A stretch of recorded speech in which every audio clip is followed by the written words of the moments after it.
How's it going, everyone?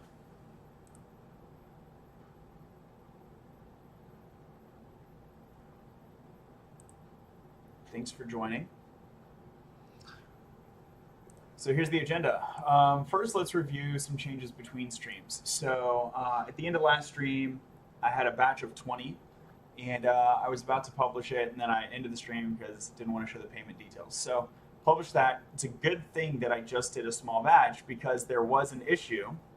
I had forgotten to click the button right here in the OSF project to make it publicly accessible. So now that's been fixed, but just note to the researcher who's watching, click that public button, or the Mechanical Turk user won't be able to access the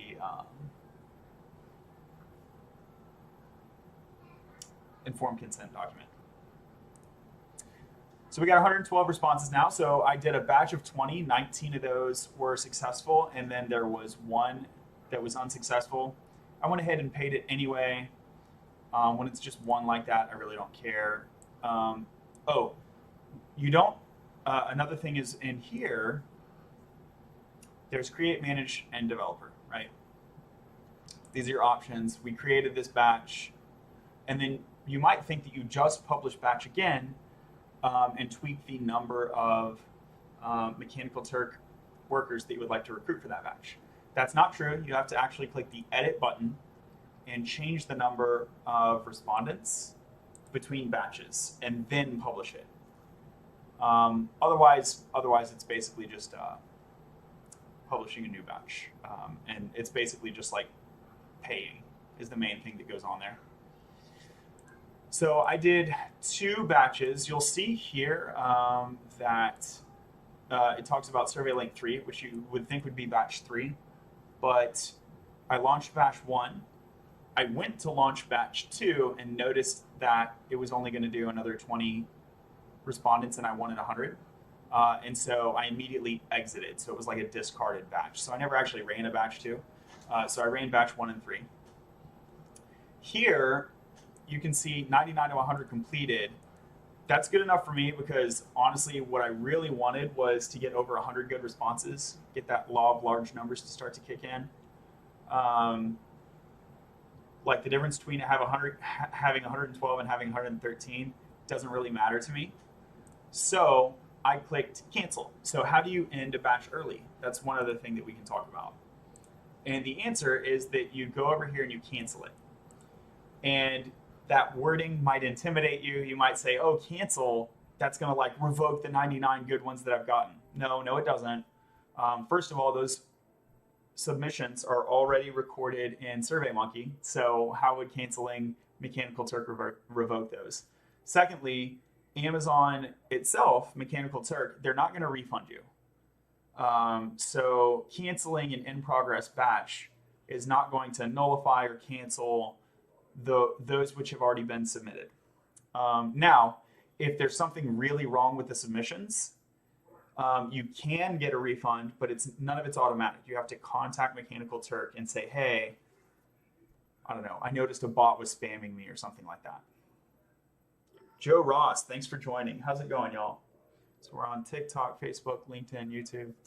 And I think we're back on Twitter now. I think Twitter, let's see. You can see my Twitter. It's just John Vandeveer, my name. Just like that. Yeah, so I was kind of disappointed when, Periscope was shut down because I thought it meant that like Twitter video was getting shut down, but no, Twitter has lives that are supported in Restream now, so that's cool. El Salivus, thanks for joining. So yeah, that brings us up to speed here. One of the kind of like issues whenever you go to cancel a batch, if there is a task in progress, the batch will allow that Mechanical Turk worker who's already in progress to complete their task assignment, which totally makes sense, right? And so I'll definitely pay that person out. So it seems as though there's still one in progress.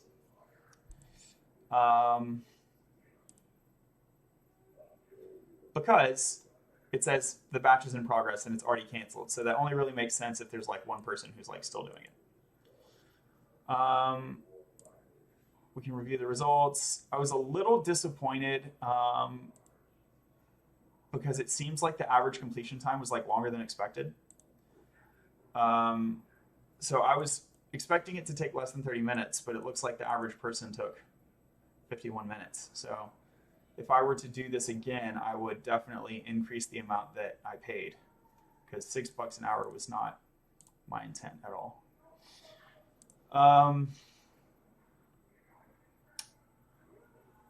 So yeah, basically we go download survey data from SurveyMonkey. I'm kind of slacking because I'm hoping that one will finish here.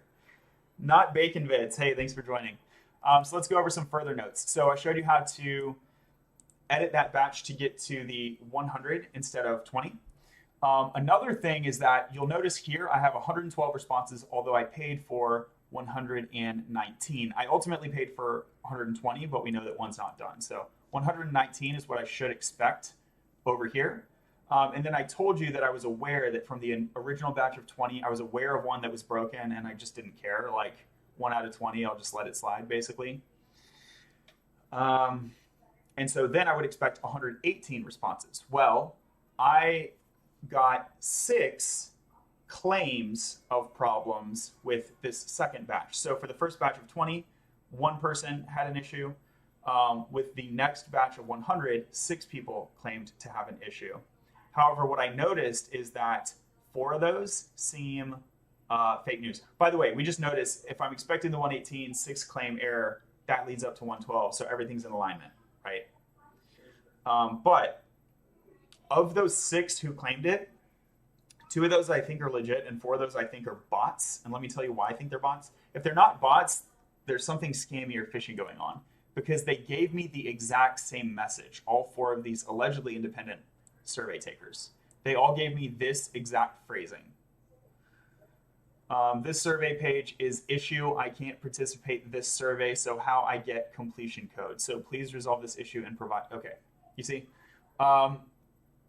it's fishy enough that they all use the exact phrasing, which makes me think either that it's a bot or a shared account. Secondly, the grammar is quite bad, which makes me doubt that this is an authentic American worker, to be blunt. And I know that the link is working fine, basically, because when I got the first one of these, I had already had like 50 successful submissions. So I'm considering letting AWS Mechanical Turk know. But basically, those 4, I'm not going to pay them out. I can't really pay any of them out until the batch completes, and then it'll say ready for review. And you go through, and I have the worker IDs for those individuals. And so I will just like reject them.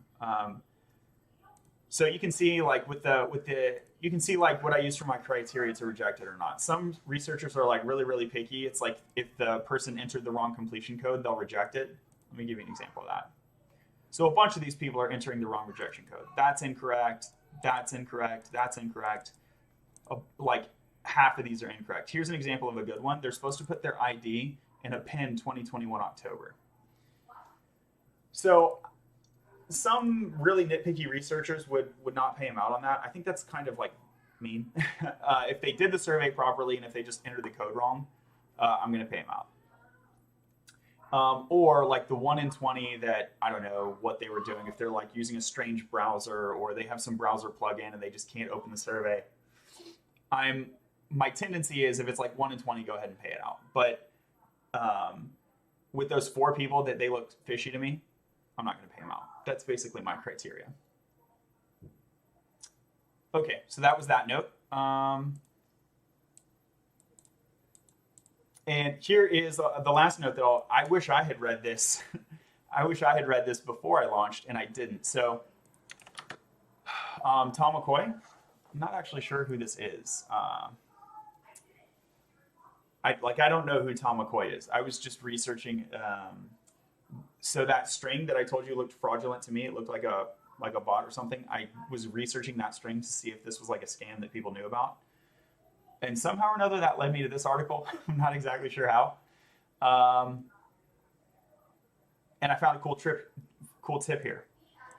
So the Mechanical Turk fee is substantial, right? We know this.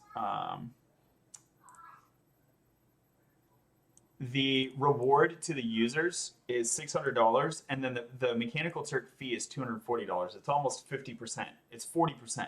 It's like a huge amount of money going to Amazon there, right? And it's kind of interesting because it's really not a huge amount of money, but if you consider it as a proportion of that money, which could have gone to the workers, as a proportion, it's like a large share. Take me, what's up, what's up? Thanks for joining. So this guy, Tom McCoy, gives us a hack to get that number down. If your batch is 10 participants or more, the fee is 40%, but if your batch is 9 or fewer, the fee is only 20%. So I could have saved like what? 120 bucks if I had done this in batches of 9. 120 bucks would be a nice hourly wage, wouldn't it? So if it had taken me an hour to set up 9 batches, and I guarantee you it would have been less than that. I guess I would have had to set up like 11 batches of 9, or maybe even I might have even gone for 12 batches of 9, because with the spare change I could afford more samples, right? So part of this is like so you're trading time for money. You're trading time for money. If I was doing like 100,000 participants, am I going to set up like what, 10,000 or 11,000 or batches? Not by hand, I won't, because it's going to take so much time to set it up that it outweighs the benefit. Actually, that may not be true, because it's a constant proportion of savings. So I could just be saving thousands of dollars and it would just take longer, but it could still be worth it. Maybe if you're like surveys in a rush, though, it's still unwieldy. But you can set up Mechanical Turk as code. So I could set up a program, so I wouldn't actually by hand set up 10, 11, 12,000 batches. I could just kind of like set up the project and then have a script that actually kicks off the batches. So doing it by hand could be really unwieldy, but doing it by script, you could actually end up saving a ton of money without much more cost and time, I believe. I've never run the script, but in theory, it's a good thing to at least like call out. And so this is Tom McCoy. That's the one big saving money thing. But he has some other tips in here. rtmccoy.com posts Mechanical Turk tips and tricks. Shout out to Tom. Thanks, Tom. Okay, so that takes us through the changes that occurred between streams. Now, what are we doing today? 4 things. Really 2 things. And then two others are to do in the future. So the first thing is that I'm going to tell you about the literature review that I will be doing. I'm not going to do a literature review right here because it's like pretty boring. But I'll tell you about it. And then what I'm actually hoping to do is download the data and do some actual data wrangling. Technically, you don't need to wait until all of your data comes in to do this, as long as you know your schema. So you need like 1 response, maybe get a few responses so that you know the variation in the answers. But for me, the difference between 99 and 100 responses, or 112 and 113 responses, it's going to be unimportant. So I can do this like during the stream either way. We'll do that using Python. It would just be like cool for me if all my data was current, so I don't have to go like updating any notes that I take, or like any findings that I have, or like anything that I write up into my paper. So my process is kind of like continuously writing. So let's look at my LaTeX file. So I'm just always dropping notes into my LaTeX file. Close others. Refer to the previous stream. If like this is an open source repository, y'all can all check it out. I added the keywords into the recruitment message, and I didn't check that in. Okay. So pushing that. So this is a LaTeX file. It generates typeset PDF for like journal publication and stuff. It's how the academics do. It's the academic things to do. Got a big bibliography down there. And so even before I've done anything, I get sort of like the sections, because there's just like standard sections in a paper, right? There's like an intro,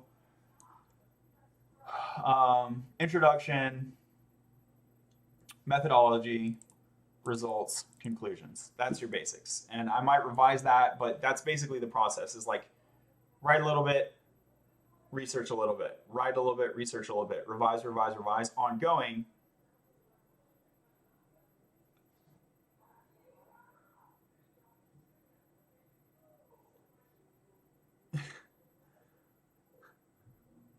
One second.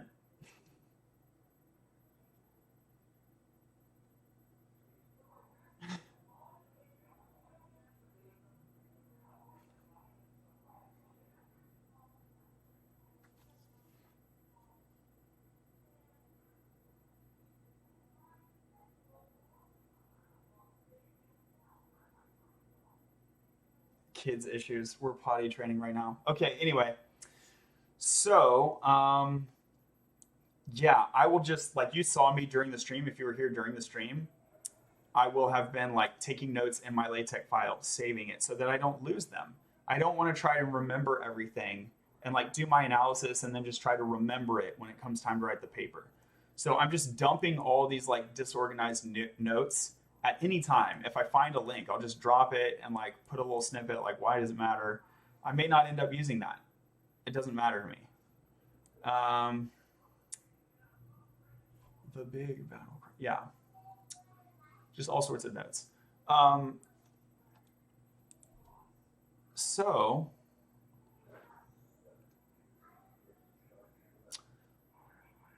because of that, my process is, yeah. So because of that, when I do the exploratory analysis of the data, I'm going to be making notes. Like, hey, I found this coefficient. Hey, I found this relation. Hey, this was significant. That was insignificant. I will want to take notes about that. The problem is that when you get new data samples, it could like wreck all of that. And like the significance on that relation could be impacted and like it's no longer significant anymore. Or like now the average is different. So you got to change all the numbers. So there's a lot of rework basically. Hey man, just joined stream, but looks like machine learning. What you building? So this is, you could call it machine learning. We're going to be doing regression analysis these days. I guess that gets lumped in with machine learning, but it's not like your typical AI stuff, and it's certainly not unsupervised. This is a highly supervised process. So in econometrics, so this is econometrics. So in econometrics, AI is sus basically. Anytime you use like an unsupervised auto-fitting algorithm, your peers, economists, not programmers, will be saying like why, and there's no good answer. So AI is often a black box, and it doesn't tell you about the relationship between two parameters. In a way, that's cool because it's like I'm not imposing a relationship. I'm letting the machine tell me. But in a way, it's not cool because what if the machine tells you that it's a 4-degree offset sinusoidal wave with no marginal effects, but 4th dimensional and 7th dimensional effects? And you're like, but why though? And the machine's like, dude, it's the optimization. Don't ask me why. I don't know. I'm a robot. So instead, what we like to do is if you hypothesize a relation between two parameters, you start with the simplest possible relation, which is just a linear relation. And if you have a theoretical reason, which in economics, there are a lot of theoretical reasons to impose a marginal effect. You can do marginal effects, interactive effects, basically feature engineering, what a data scientist would call feature engineering. But it all has to be theory driven. These are structural models. That's what it means to be a structural model. We have a theoretical reason to impose this structure. And so structure there kind of referring to like the way you write your equation is like the structure of the relationship. So yeah, I don't really consider it machine learning. I think most economists would not consider it to be machine learning. Technically, when you learn machine learning, you can learn about regressions, but the way it's implemented is different. But a lot of that is splitting hairs. And at the end of the day, it's like kind of like machine learning, but like highly supervised, basically. Using VS Code, not a fan of Jupyter Collab. I'm guessing I've never used Collab. I'll have to check that out. Jupyter notebooks are in VS Code these days, though. Although I typically don't use them. I'm on Windows right now. Even not in Windows, I've had issues with Jupyter notebooks. Just like running them has been problematic for me. I don't know. Maybe that's a user error. I'm just comfortable with VS Code because I've used it for like a lot of stuff. So I'm a web developer, like full stack developer. VS Code basically is like language agnostic. This is a tech file. Like you can't have a Jupyter Notebook tech file, right? So VS Code, I can do all of my stuff in VS Code, where Jupyter Notebooks, it would be like just the Python. And like I said, I've had problems with Jupyter Notebooks. Even when I'm writing Python as a programmer, I'm using VS Code. So like I'm familiar with using VS Code with Python, and Jupyter Notebooks kind of feel weird to me. It's like, this is like not what real developers do.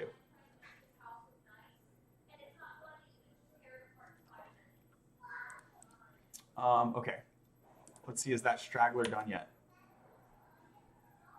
99% submitted. Where are you at, dog?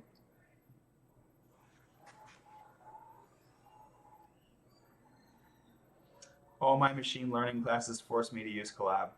Interesting, yeah, I don't know, let's see. Collab, machine learning. I've never even heard of Collab.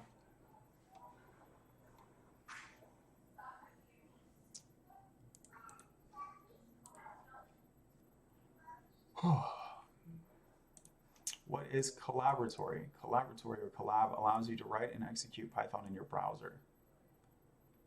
So is this version controlled? Like, could I commit this to VS Code? Seems like this is a browser tool.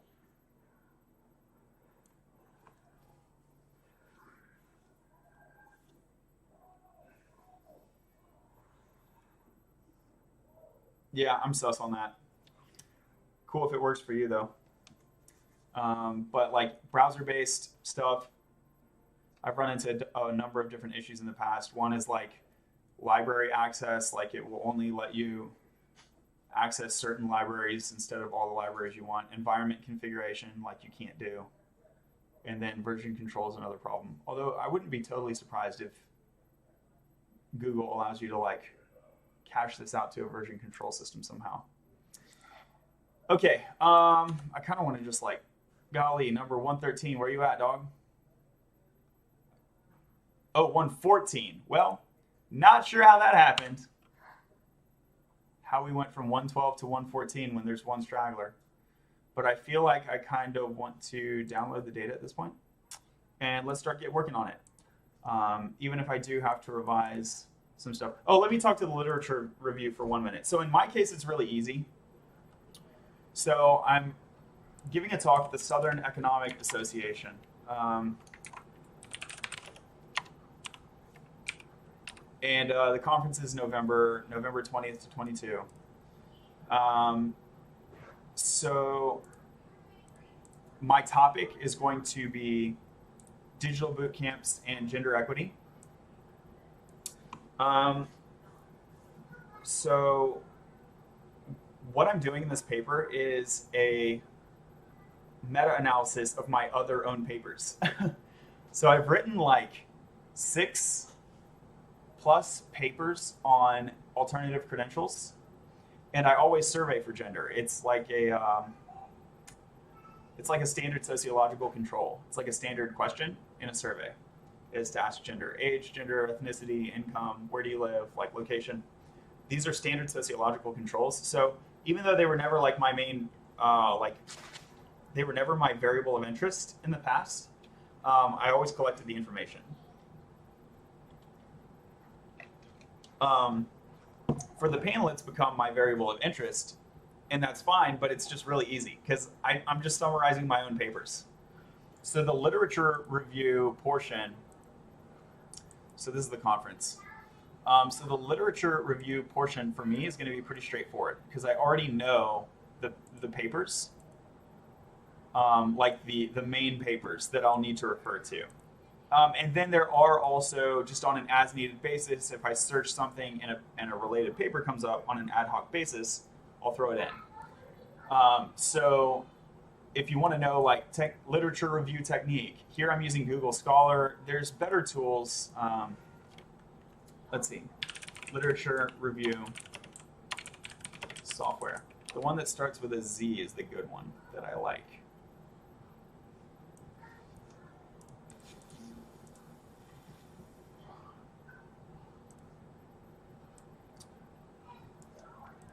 You can also do like citation search software. Zotero. Yeah, Zotero is the one I like. Oh, you know what? Harding's Publish or Perish is solid as well. So you can get this guy. I forget if it costs anything. I don't know. It might be free. It might cost something. But basically, it looks across a variety of data sources, including Google Scholar, Microsoft Academic Search, and others. But really, the main one is Google Scholar. Google Scholar pretty much has everything. So if I wanted to be like super thorough, right, I'd probably use Publish or Perish. But for my purposes, Google Scholar is good enough. And then when you're in Google Scholars, you want to prioritize recent papers. You know, a paper can be really good, but if it's from the 1980s and people have built on that for 30, 40 years at this point, it's out of date. So don't go on citations alone, and don't go on publishing time alone. You can have a paper that came out last year or last month. It's so cutting edge, bro. But it can be terrible. And so how do you know that it's high quality? Well, basically you do a balance of citation count and time. There are more sophisticated measures like H-index, all these different indices that are like computed measures of impact, your impact factor. Those can be journal level or paper level metrics. But basically they're pretty much all some sort of computed relation of time and citations. So an example of where I found an ad hoc paper here was LIPA. Let's see if I have the LIPA paper here, yeah. People things. I was looking into, you know, I had heard through Jordan Peterson that when we're thinking of gender effects in the workplace, Ocean model is cool, and I do have Ocean model data, Big 5 personality traits. That's cool, but another really important one is the people things dimensionality of personality, which I had no data on. I have like no background or information on what that even is. Rock Story, thanks for joining. So, like, what is it? You just do what the software developer do. There's actually a huge overlap between software development and research and scholarship. So you just search. Now, you can also go to Google Scholar and do a Google Scholar search, but basically,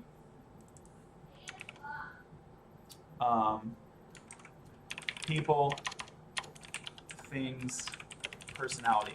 If I just search like people, things, personality. Oh yeah, this looks pretty terrible. BuzzFeed coming up top. Sorry, let's go to Google Scholar. This is why it's smart to go to Google Scholar instead of just Google.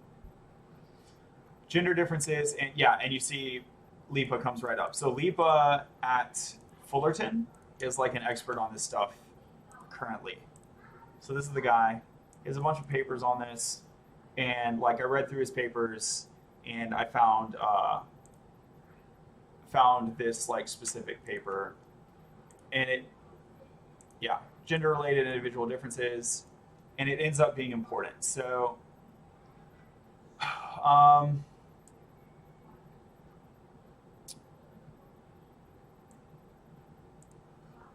when is this from? Is this the 98? Okay, so this is the one I think where he shows how to compute the people things measure. He shows how to compute it. It's computed from a personality test called Risic. So that one is like how to compute it, and then there's another one where he talks about he does a meta-analysis.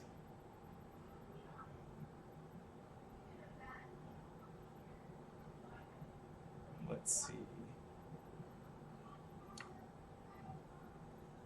What's the Rising test? Specific question model after. Yeah, this one. Results show that gender differences in big five personality traits are small to moderate.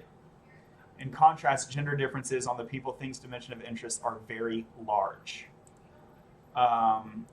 So this is like really important, basically.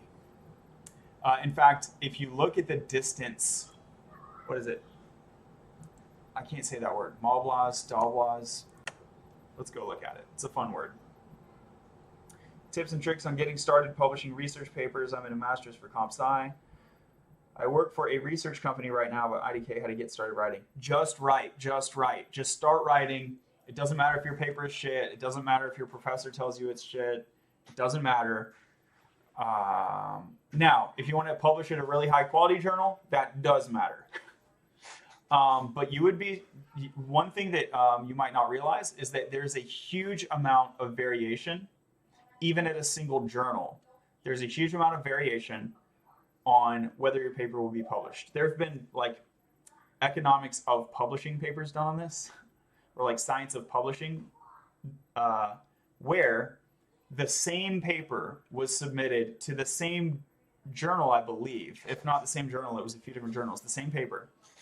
And just like the biggest factor that indicated whether it was accepted is how many times it was submitted. And there's like stories like AI wrote some papers that were accepted. Company's trying to publish ACL, but I'm not doing the writing because I just joined the company. Yeah, I don't know what ACL is. So I'm not in the comp sci like academic literature. This is econometrics is what I do, which is within economics. But let's check this out. Association for Computational Linguistics. Yeah, I have no idea.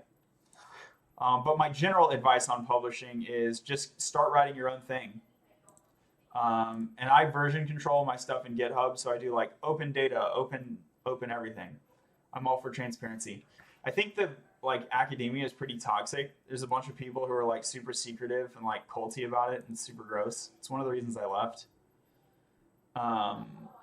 So yeah, I think my approach is like a little different than usual, but I'm published. So what's a good place to publish? Yeah, so let me show you. Okay, so we'll switch topics away from this paper. Let's go to my website and I'll show you how to pick a place to publish.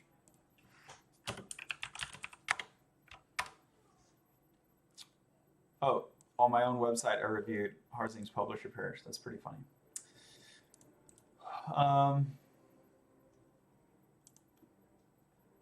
So we'll look at a couple of the articles from my website that say preparing to submit. Selecting model papers, that's a good one too. Yeah, let's go grab selecting model papers. That's going to have some good stuff as well. One of the things that you can do if you're like, how do I write a paper, is like go find a paper that was published and use it as a model paper.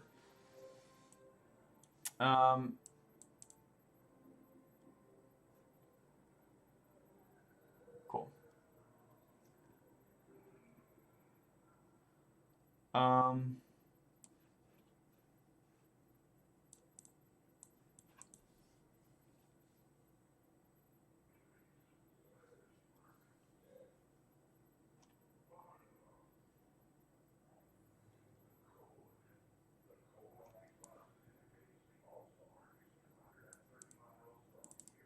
It's recent microdata analysis using the survey data.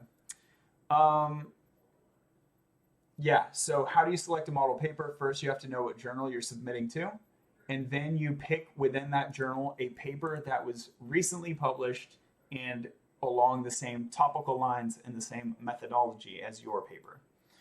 So the paper I wanted to publish was using microdata, individual level, using a questionnaire.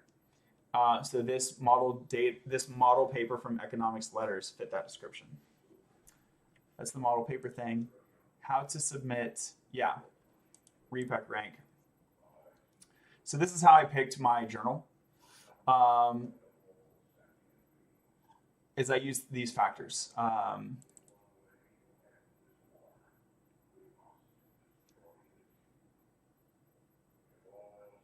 think that first number is impact factor. I'm trying to find that. Rank. Okay, so journal rank, review time, acceptance rate, and more or less the impact factor, median mentions. Obviously, you care about journal rank because you want to get published in a high quality, reputable, prestigious journal. It's going to make you look good. Review time is important too, though. So for me, I was trying to get through my PhD at that point in time.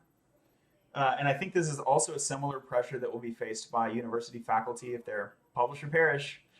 So they want to get their papers published within a year or within some time frame. So you're going to want to consider the time to review. I am fortunate that the situation that I'm in now, because I'm in the industry, and I'm basically just doing research as a hobby, which is really cool. I get rid of a bunch of these weird tensions that exist in academia, and one of those is the time pressure. So I don't publish or perish, right? It's beautiful. Academics talking about publish or perish, and you can go read about all the toxic incentives that creates. I can just publish, and I just don't perish. But at that point in time, when I wrote this article in front of us, this blog article in front of us, I was still a graduate student at George Mason, and I was wanting to publish so that I could get my dissertation. There's obviously you want to do that as quickly as possible just for financial reasons, but there is also a hard cap on how long you're allowed to be in the program. That wasn't so much it. It was more I want to get done as soon as possible, more so than I'm worried about the hard cap. And then acceptance rate. So you can look at this a few ways. So say I am applying to a 2 to 3 month time to review journal and it has a 25% acceptance rate, then I would expect that I will have to do like 4 or 5. So 0.75 to the 5. To the 4, to the 3, to the 2. Okay, 3. So 3 is less than 50%. So if you have a 75% chance of rejection on any given submission, then you will have a 42% chance of rejection across 3 independent submissions. And then you can be like, hey, if you're submitting the same paper, it's not really independent, whatever. So there's some endogeneity, but roughly like 3 to 5 times, you'll have to submit 3 to 5 times to get accepted, right? So it's more like 9 to 30 months compared to 6 to 15 months. So you can see and then other places will take on the lower end 6 months.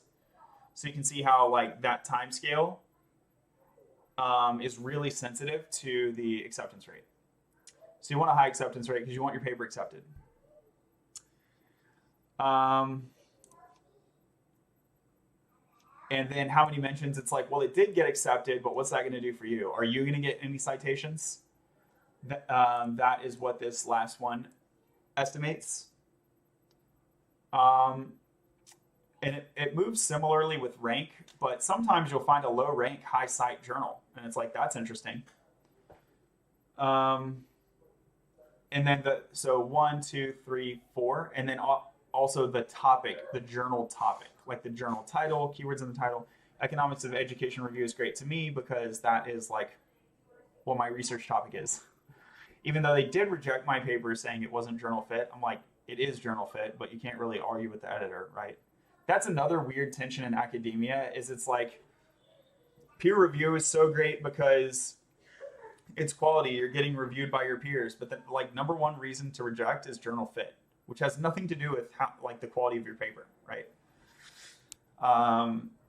Anyway, and it's so slow. The publishing system is so slow. That alone is a huge problem. So those are the 5 things that I look at when I'm picking where to publish. I will also look, this is related to finding journal topic, but I will just look at the journal that published the ones that I'm citing. So let's go look at this LEPO paper. he might be in like a psychology journal. So behavioral economics draws on psychology a lot. Yeah, social and personality psychology compass. I'm probably not going to go there. So this is like a sociology psychology journal. So I would probably just go, I would stick in my lane, economics of education or maybe behavioral economics or ordinary economics or applied economics or microeconomics. It spans all those. But I'd probably not be, I would not be, yeah, I would not be applying to a psychology journal, at least not with the current topic. And last one thing I'll mention is where do you get these numbers? There's a tool that I use it's Cabell's Scholarly Analytics. This thing's awesome. And if you're associated with a think tank or a school, you should have access to this. It's like the gold standard tool. They give you like all the reports on all the journals. It's really, really, really useful. Cabell's for the win. Okay, cool. Let's get into some. Is the guy done yet? Come on, Straggler, where are you at? There's a 2-hour cutoff. Like, it shouldn't even be allowed for them to take. Hold on, is it actually done? Maybe it's actually done now. Yep, okay, ready for review, great. So let's go here. I'm actually not going to review it now, but the fact that I know that it's in a reviewable state means the data is stable, so that's what I'm actually happy about. So we go back to SurveyMonkey, right? This is where they submitted the surveys. Is it going to be 115? It's still 114. All right, whatever. And so let's download the data. This is Survey on Alternative Credentials, Analyze Results. So basically download it and then remove sensitive information, and then I can commit it to version control. You don't want to go direct to version control because it'll have sensitive information in there. We can scan through. SurveyMonkey does have some really, really super high level analytics. They're pretty dirt. Like, if you're a real data scientist, none of this stuff is super useful, but it's still an interesting top level view. I think it's more for like business analysts who are just looking at like simplistic metrics. SurveyMonkey recently, like over the past 1 to 3 years, introduced this visualization layer. But it appears targeted at like business analysts. So you can make like a cool little graph, but they're still using superficial metrics like averages and stuff like that. So for many professions, alternative credentials can qualify in a person for an entry-level position. I know, based on my prior research, that this is higher than a historic number. So I'm already stoked. Dude, I'm about to geek on this data, y'all. I'm already stoked. This value of 8.1 is showing a cross-time trend up, which is fantastic, because even if there was no trend, even if the cross-time trend was flat, horizontal, stable, where it previously was at like, I don't know, between 7 and 7.5, with favorability stable, the industry was still growing from a market dollar size, like supply, demand, people in the industry, buyers in the industry. And I predicted it was going to grow. I predicted the market was going to grow, not necessarily the favorability. More complicated story, because when COVID kicked in, I said, actually, COVID is probably going to lead to a persistent increase. But I was doing this research way before we even knew about COVID. And I said, even if favorability is stable, the market should grow. So this is like doubly confirmatory. Like, if favorability is on the trend up, of course the market's going to get on the trend up. It'll soon become common for high school graduates to obtain alternative credentials instead of going to college. Interesting to see that this number, I think this is also at a historic high, but it's lower than that, but that's totally expected. Online education, I think this is a historic high. People are getting remote friendly. How long do you believe it takes to get an alternative credential, Tina? Like a year. Like a year? Yeah. Would you say at, under, or more than a year? Usually at. Okay. I didn't give that an option. Dang, I feel like a bad person. What site is that? This is SurveyMonkey, right? Is that what you're asking? Oh.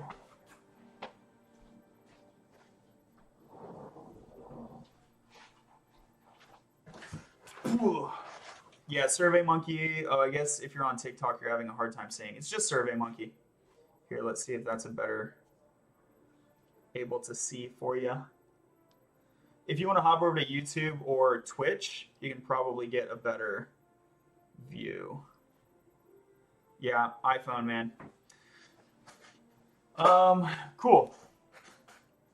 So I don't really know how this compares to history. I don't have that in the memory bank. Sorry, but basically, you can see that a lot of people believe that it takes under a year.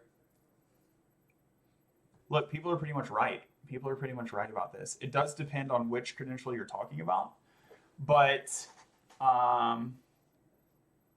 yeah, in general, definitely under a year. People are right. Don't sleep on people. You know what I mean? Have you heard of any of the following course providers? Cool. Got most people know about Coursera. I think that's a change. When I started doing this, most people did not know about Coursera. Let's go and look at the oldest data that I have. Preliminary attitudinal trends here. Preliminary attitudinal trends. So this was like my oldest paper, kind of in this what would you call it? Literature. My oldest paper related to this literature is Preliminary Attitudinal Trends in Alternative Post-Secondary Learning, May 2020. Got a big fat N right there. What's up, dog?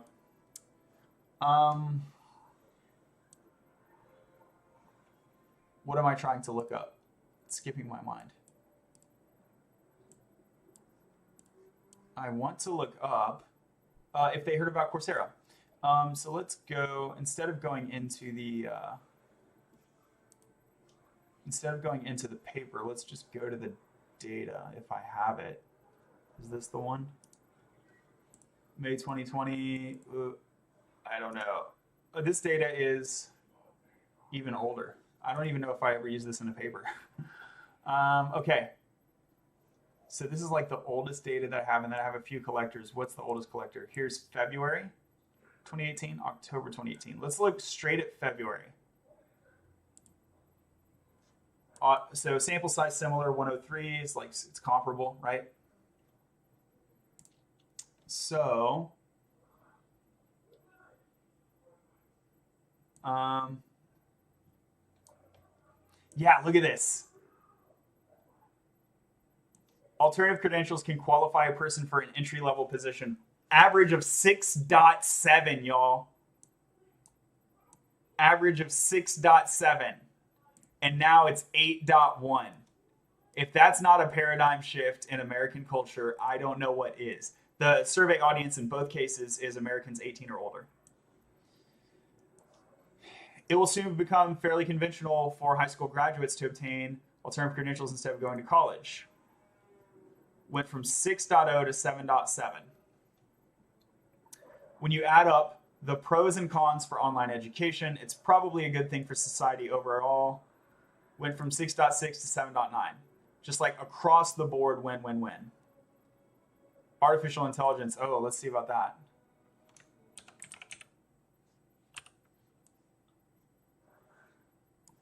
Wow, I'm actually, oh yeah, 5.6. People are freaked out on the AI, aren't they? Artificial. Where's it at? Where's it at?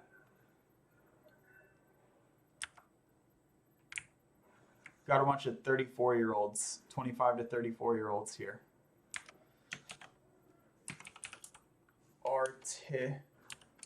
AI.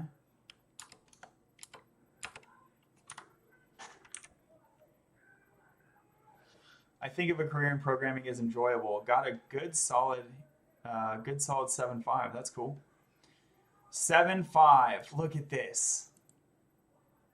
That's amazing. I think there is I think there's probably a disproportionate age effect here. Let's see. age. Age.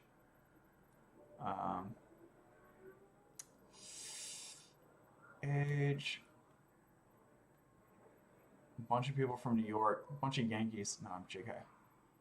A bunch of dudes. I got 2 others.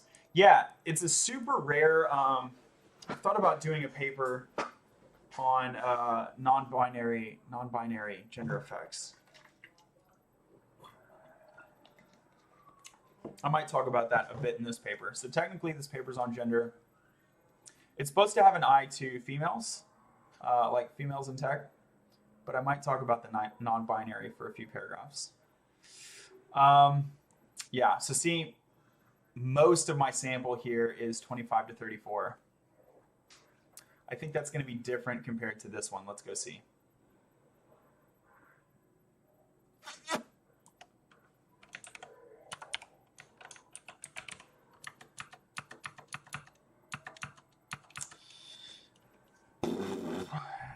Age, yeah. Let's see, 25 to 34. Wow, it was pretty evenly distributed last time. And this time it's not. I might need more samples. Boo, that sucks.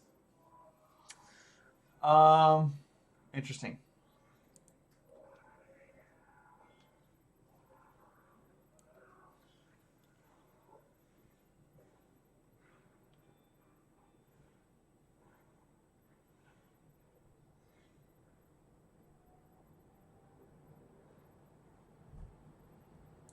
Wow, bunch of government lovers, bunch of liberals. I favor freer trade and migration with other nations. You would rather have, we want more regulation and less free trade and migration. Boo.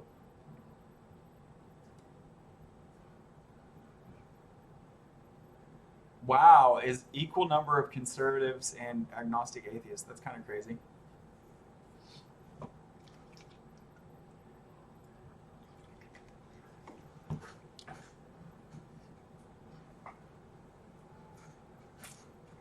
This is good. It's fairly even distribution. Glad that I picked that. We'll see if there's any statistical connection there. I'm thinking that's going to be a strong ideological indicator. We'll find out.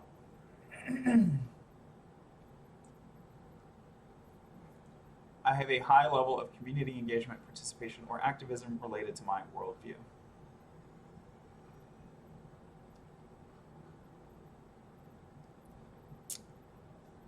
To what degree has coronavirus negatively impacted your life? Slight negative impact, moderate negative impact, large negative impact.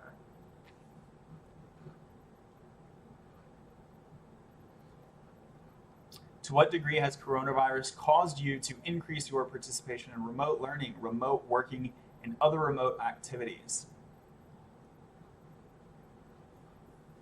Big fat changes. To what degree has coronavirus-induced remote activity improved your favorability to remote learning, either for yourself or for other people?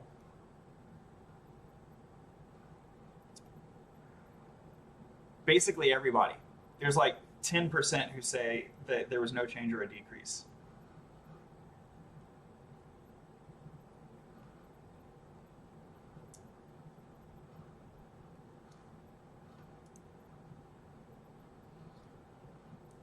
Cool, and then it's going to be like prestige and skill questions down there.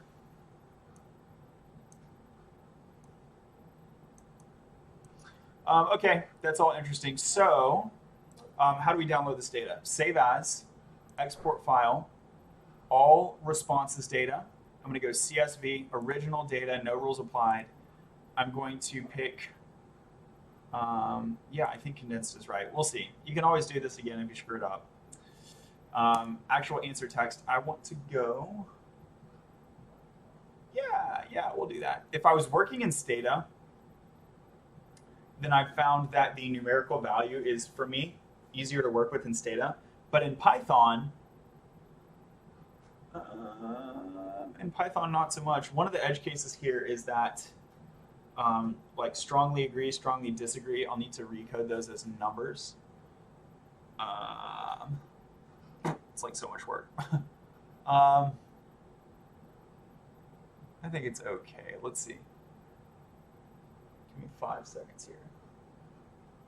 What's going to be less work?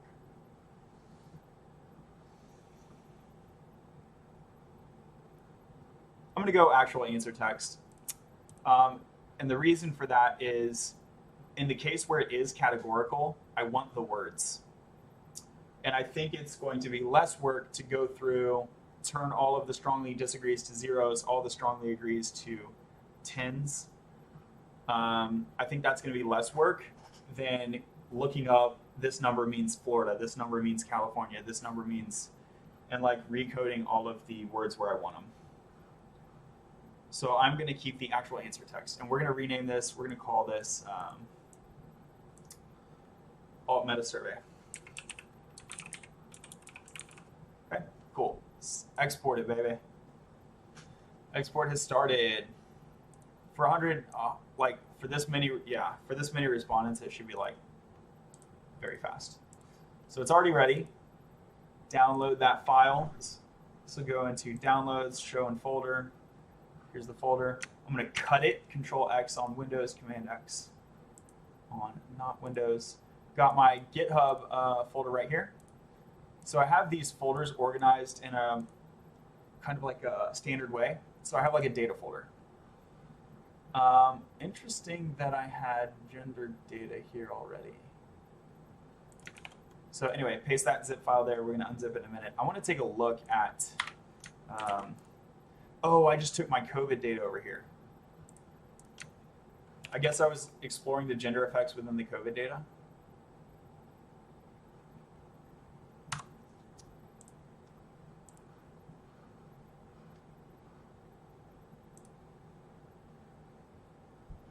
Interesting.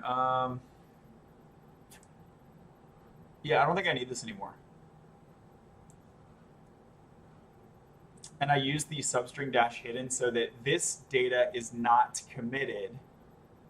Yeah, I'm not committing the data currently. We'll see when I like clean it all up. And this even has like respondent ID and collector ID. So that definitely should not be committed. I'm gonna go ahead and delete it. I will try to make a de-identified open data version of this stuff, but at the moment, let's see. I'll be able to commit this when I'm done cleaning it today. I don't know about that other one that I just deleted. I'll try and get versions of what I can when I can. So I'm going to temporarily take this off screen because there may be sensitive information in there. Cool.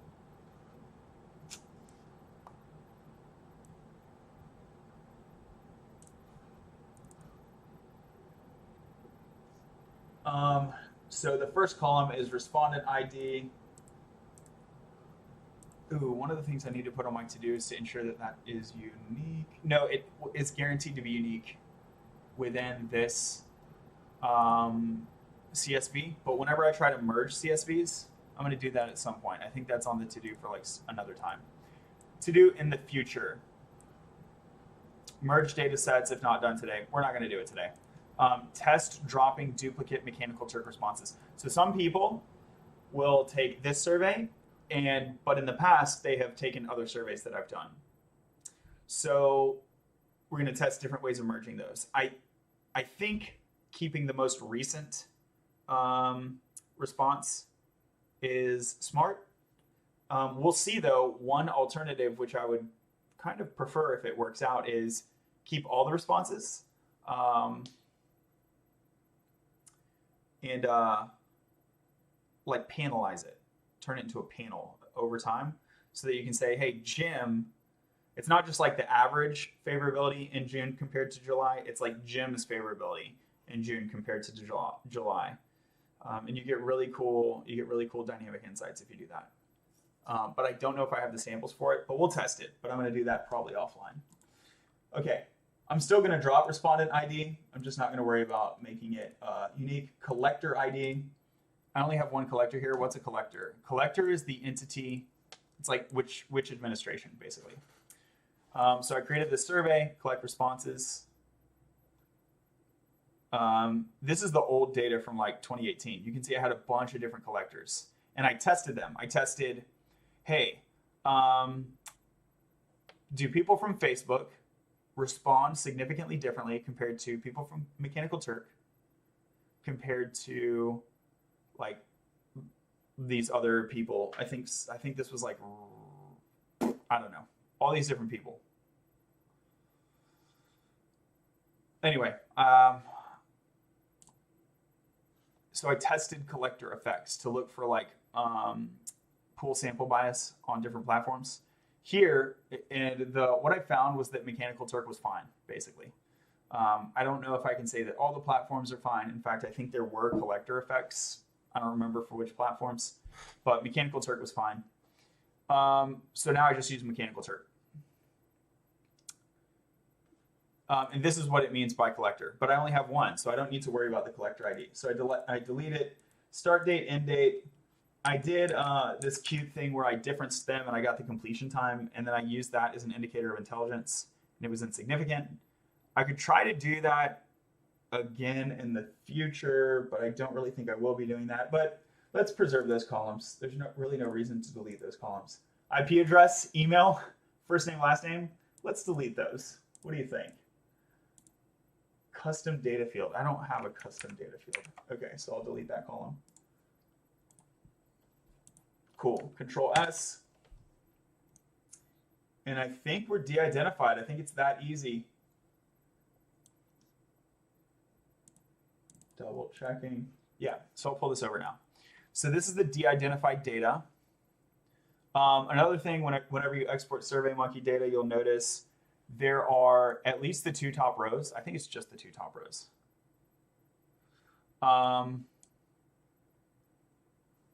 Like in a lot of spreadsheets, you'll have your top rows like your column names. In SurveyMonkey,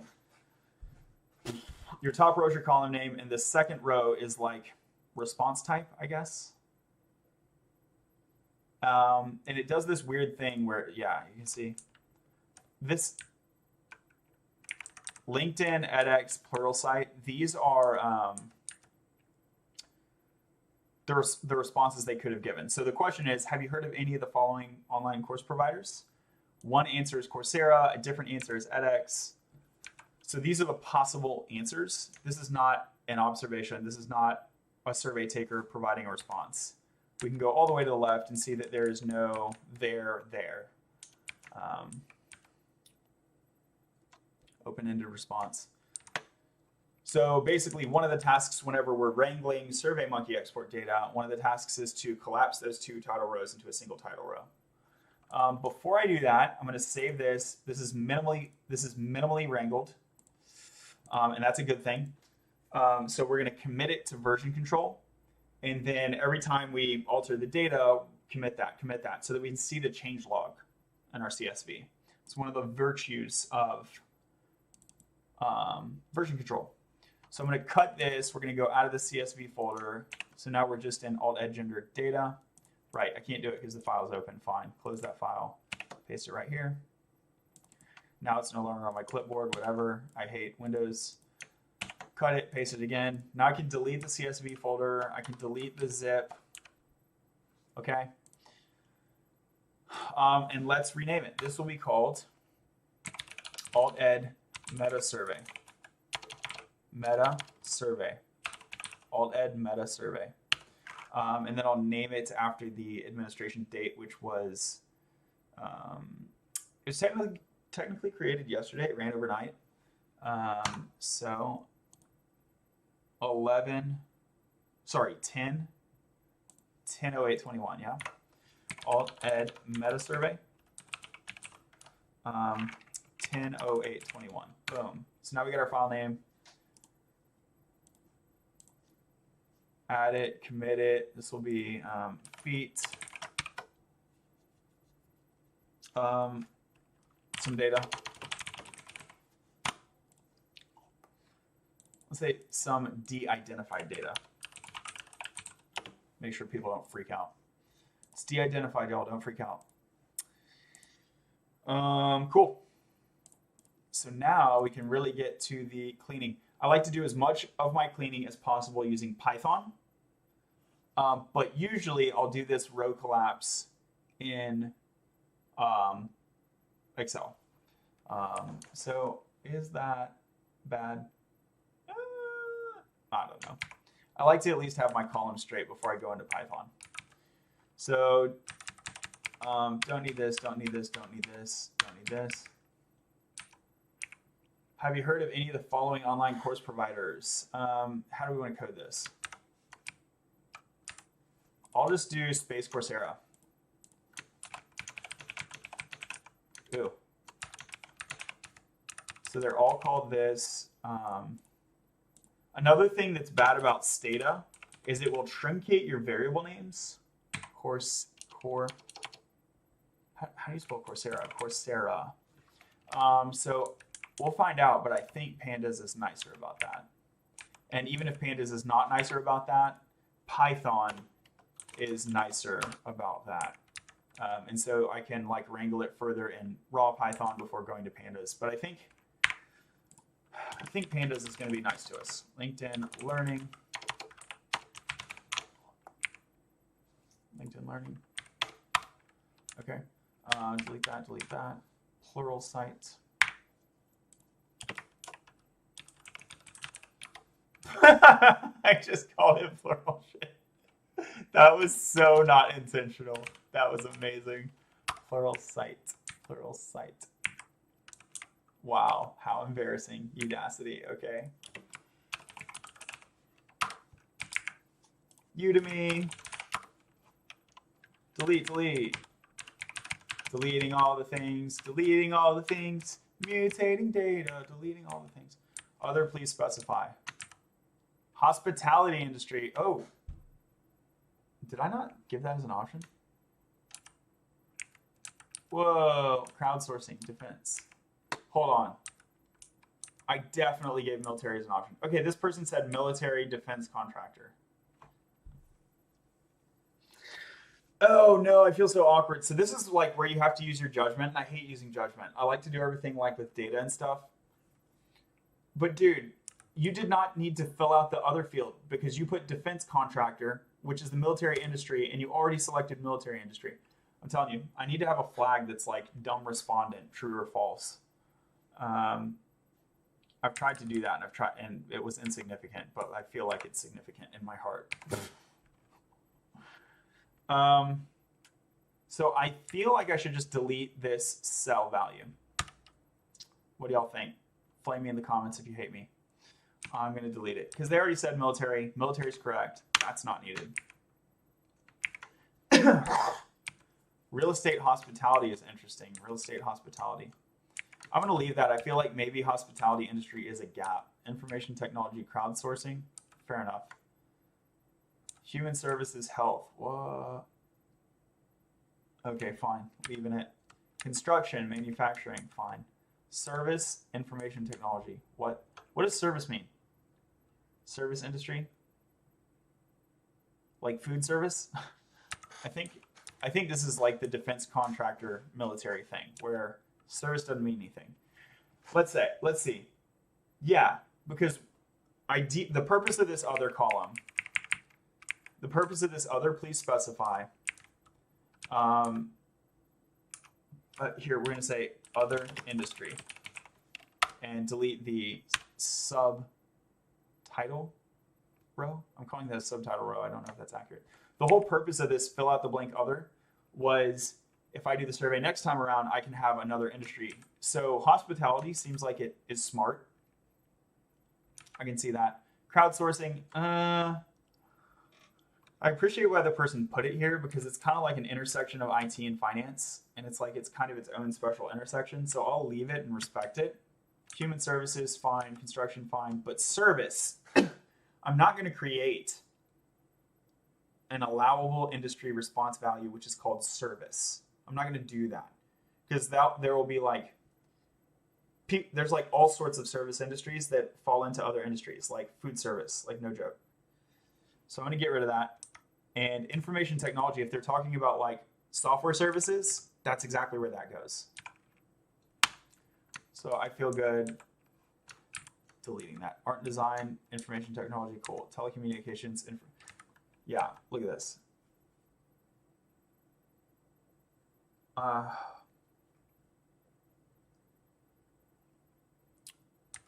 don't know why they're writing telecommunications. It's totally information technology. I'm gonna leave it alone, that's fine.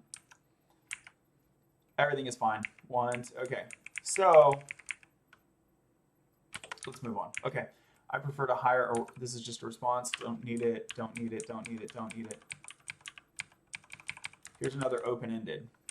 Please take this quick free survey on grit. Okay. So here I'm just gonna call this grit. I'm gonna rename that. Open-ended response. Scan through, make sure there's nothing ridiculous. They should all be numbers. I'm actually really stoked because when I created this question in SurveyMonkey, it allowed me to implement a validation step, and I wanted to do it, but I couldn't test that it worked. So I didn't end up doing it because I was worried that the validation would preclude good answers that I want to keep.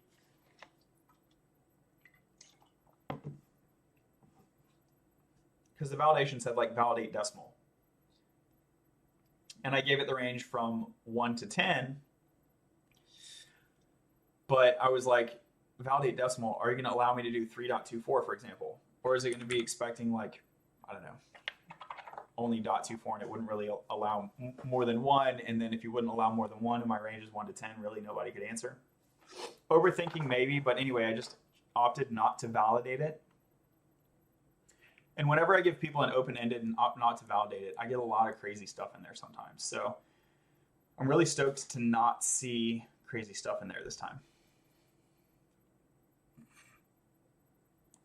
We can see some incompletes. Here's an incomplete. I'm going to handle that in Python. I'm going to leave it for now. And even like recoding these strings into Booleans, I'm going to do that in Python.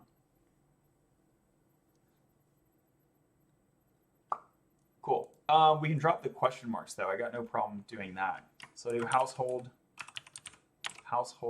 You know what? Household income. Nah, let's do it in SurveyMonkey. I'm so torn.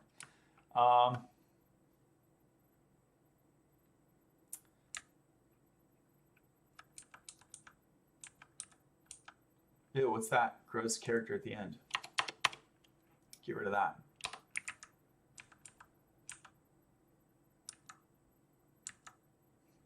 Yeah, I'll rename the variables in Python. So I'll leave the question mark. If I'm like interpreting into the Python and then the column name is messed up for some reason, I can come back and delete that question mark later. I'm going to leave it for now. But that giant sentence that I changed to grit, I'm happy about changing that to grit. I don't feel bad. And same for this one. You see, look at this. And it has the HTTPS and all that. So this will just be ocean.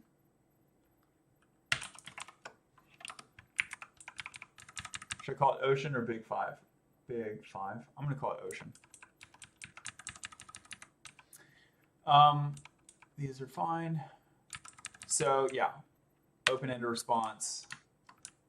And it's, again, I'm like really happy. It looks like most people did a good job here. I'll have to keep an eye out for some people like this. It looks like they just put one number. You did not follow the instructions, buddy. So I'm gonna have to validate that ocean parameter. But that's okay. Response, response, response.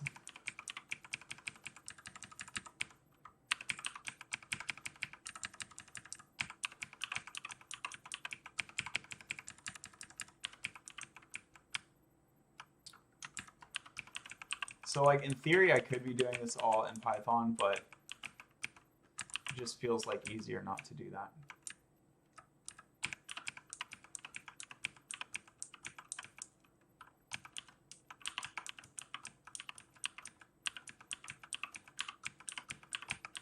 Cleaning data, cleaning data, cleaning data. Cleaning data is so much fun.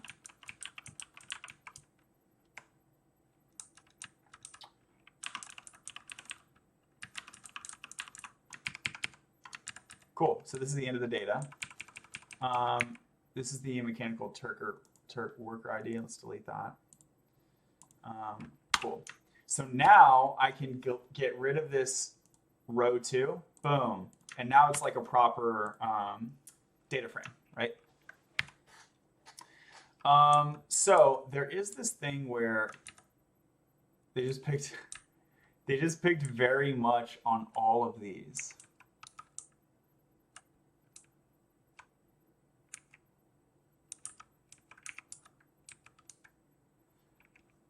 See, like that's pretty clearly an example of a dude just like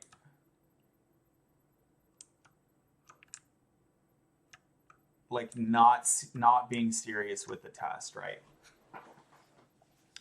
How do you deal with that? Do you just drop? Can I just drop it and be like, because he wasn't being serious with the test? Wow, there's a bunch of people that did this though. They said very much on everything.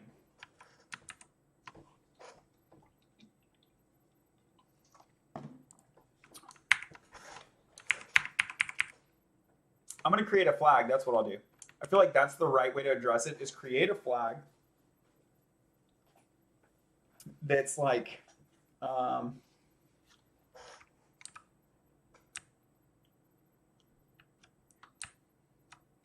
at this.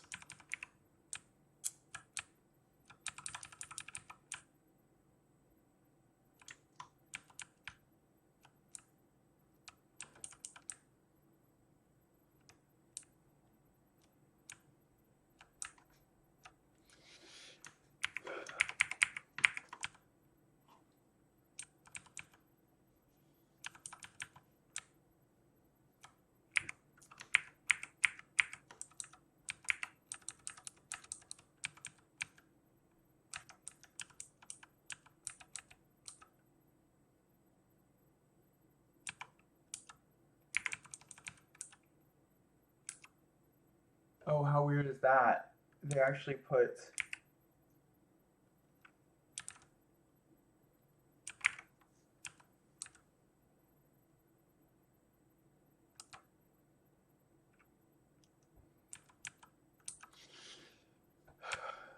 So they didn't actually do the exact same number in every case. There was one. I feel like this is like a troll answer. So they said very much on everything except, which is equivalent to 10. Except on the level of emotional intelligence held by an ideal job applicant. They put it as an 8. Like, that just feels like a joke, right? Everyone I know, everyone that works here and everyone that applies here has a 10 out of 10 emotional intelligence. But ideally, they would have an 8 out of 10 emotional intelligence. That feels like a joke to me.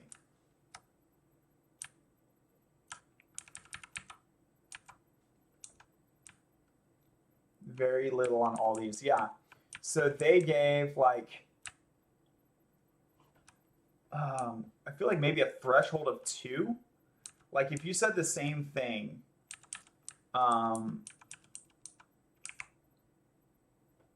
if you said the same thing in all but like 2 or less cases, I feel like you're like not serious about the survey. Yeah.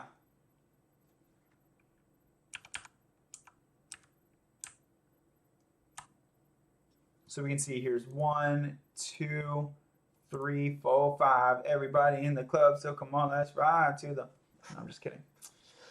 I don't mind them having a lot. Like this person has a lot, but they still have some variation in there.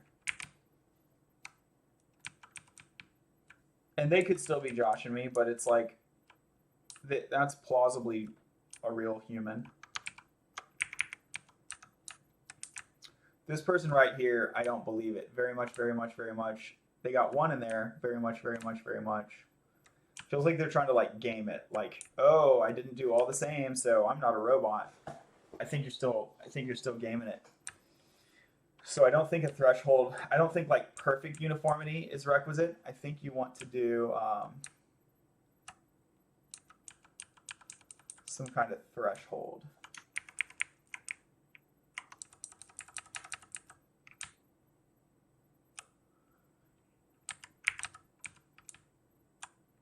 So 1, 2, 3. Yeah, so there's like 5 samples in here.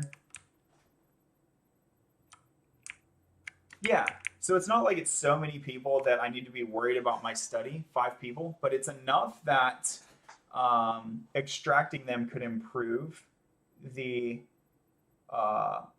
results. So, oh, sorry. So that would be like one of these notes that I'll make to myself. Okay, so where are we? Let's go to methodology. Control F method. Here we are. To do create flag for basically not serious respondent and operationalize as gave the same answer for all skill questions with 2 or less exceptions.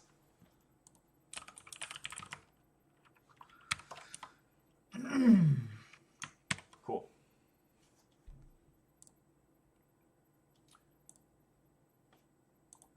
So yeah, other than that, I'm pretty happy with this. Let's save it, and we'll do the strongly agree thing in Python. Okay.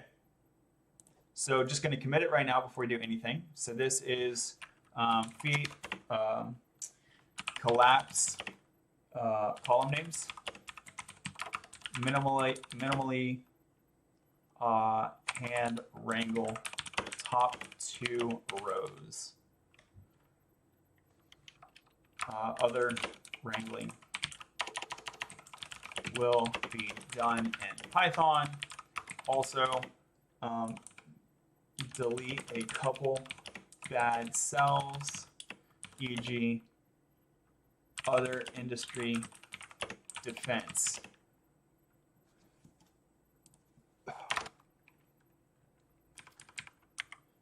When industry is military. Okay.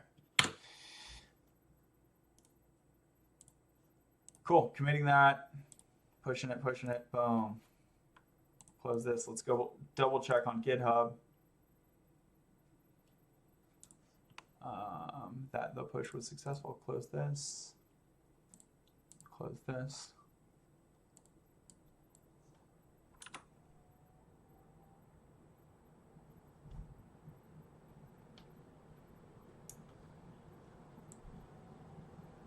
19 seconds ago. Cool. Collapse a couple names. Oh, column names. Cool. Let's start with the Python. Control N, open a new window at the same location. I'm going to look at another paper. Alt X. Oh, why is it red? What do we got uncommitted here? The tech file. That's fine. So I'm going to go look at where have I done some Python massaging in the past. I'm going to look at the COVID paper. Data. So here's some Python scripts that I did. Going to uninclude. Yeah, do I really need any of this stuff? Not really. I just might refer to it. Open up VS Code, Control P, paste the existing script name, and this is for the Alt Edge Enter. You can see right there the folder it's nested under.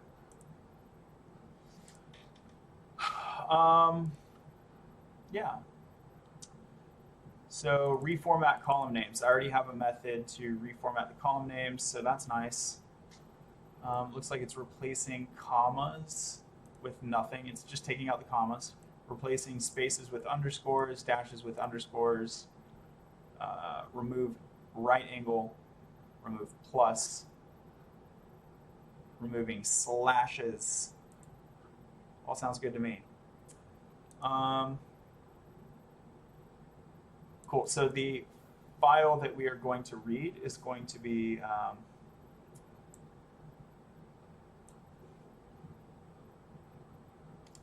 alt ed meta survey. 10821. Cool. And this is a bunch of renames that I think I'm going to comment for now. Get data. Yeah, I think a bunch of these renames are irrelevant.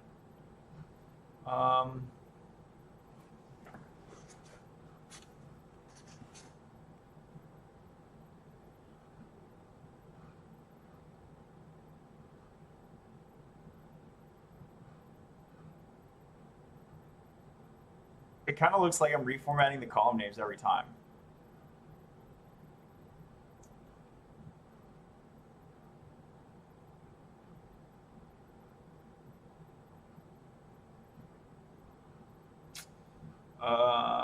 Yeah, okay. So gonna comment all of that. Not super sure why we need that, but I want to print the column names. Drop first dummy is true.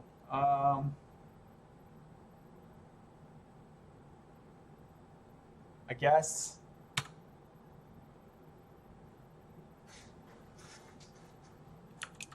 I would really rather be aware of the excluded variable. Let's see. Does the excluded variable... Yeah, it's probably safe to just by default drop one. So whenever you regress with a categorical variable, you can't use all of the values or you'll have perfect multicollinearity problem. So you need to drop one of those potential categorical values. So pandas is going to do that for us by default. What I did here is that, yeah, it looks like I controlled the drops myself,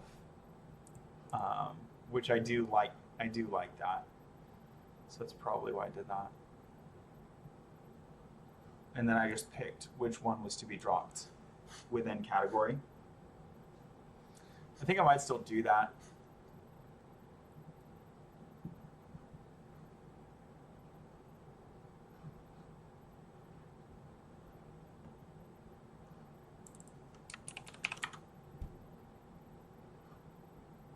Drop out of quartile to reduce skew.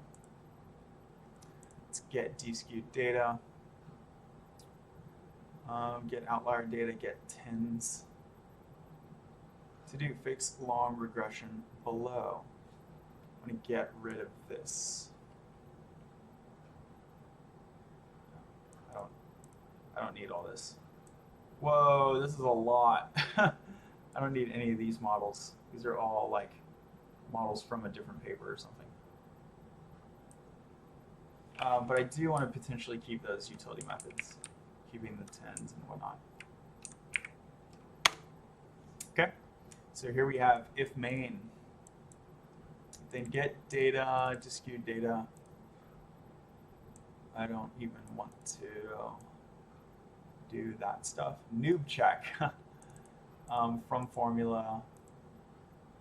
Got OLS and RLM. I'll keep one of those.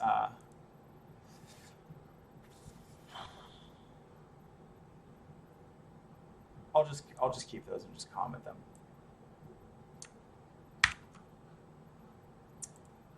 This would print the results of for table and robust.summary. Okay, so this would print the results of the robust regression.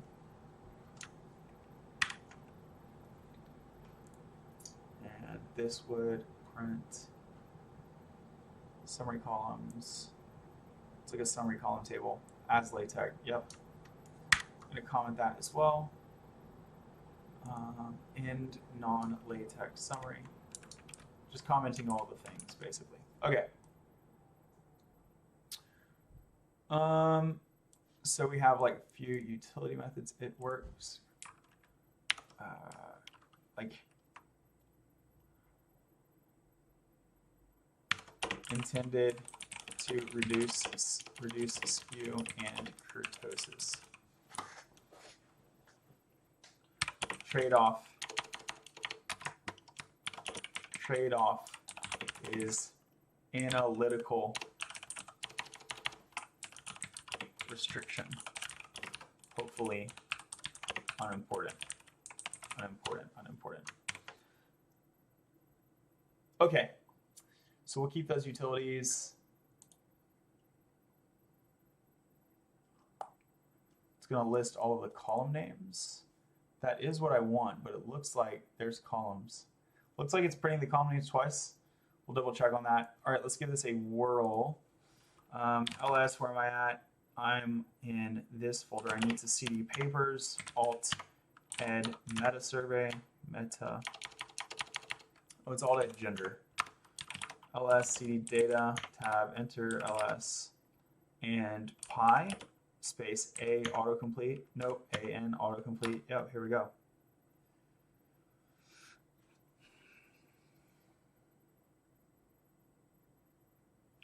Errors, key error. Okay, so the key doesn't exist, so that's fair. Ooh, here's all the things. Okay, that is why I print them twice, because the first time I print them, I get this ... And I think it made sense because if I were to uncomment all of this nonsense, the first printing would basically be like a sanity check. Let's do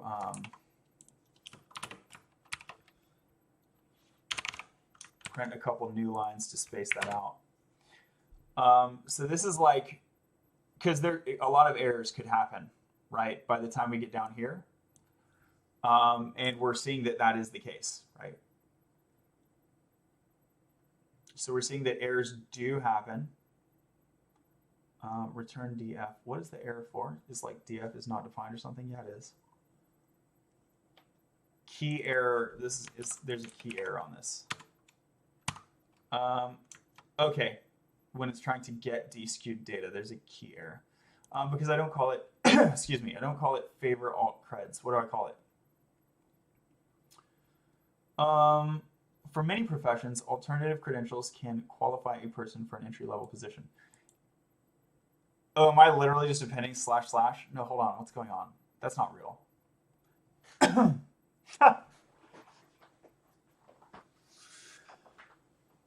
How dumb is that? I meant to print a line break after they were all done, not print line breaks every time. How dumb is that? Cool. And is it going to print an literal? I wanted to actually print a line break. I guess I did that wrong. I just want some space, some separation. Okay, there it goes. That's what I'm looking for. Yo, I got the coughs going on. So, so these are the columns, just like a sanity check. Loading worked, and what do the things kind of look like out of the box before we apply any renaming. And with that, it looks good. How am I going to reformat these? I want to downcase them and underscore. Did I downcase it, by the way? I'm sure I did, right? Right, lower. Yeah, so I downcase it, underscore it, basically like make it Pythonic. It's like the Pythonic, what is it called? Snake case. It's like the Pythonic way to name things. But an exception obtains for these long boys where I don't want the snake case version of that. I want to give it something short, concise, and what have you. These question marks, I could just drop the question marks, but I think that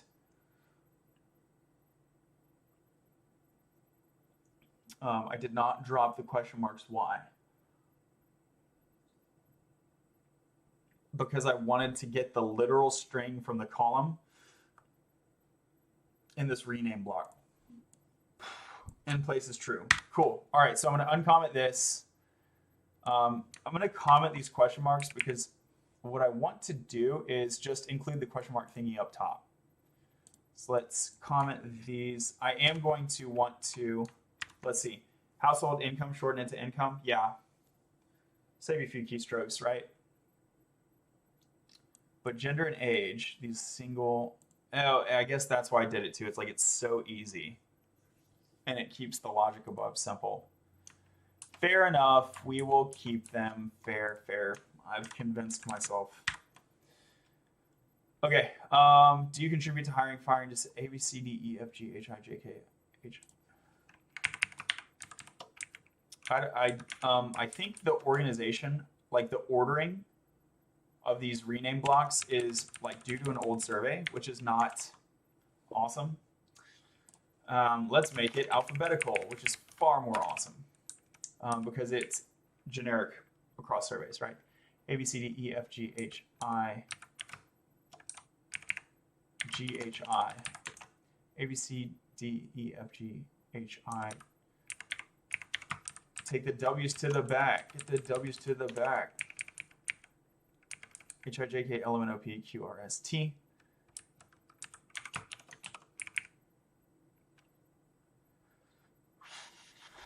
We got a dash in there. I guess dash is going to be like pre-alpha considered. Coronavirus induced, coronavirus caused, coronavirus negatively. A, B, C, D, E, F, G, H, I, J, K, L, M, N, O, P, Q, R, S, T. When you add up the pros and cons, when, which, what is, cool. A, B, C, D, E, F, G, H, I, which of, L, M, N, O, P, Q, R, S. So now it's alphabetical, yeah?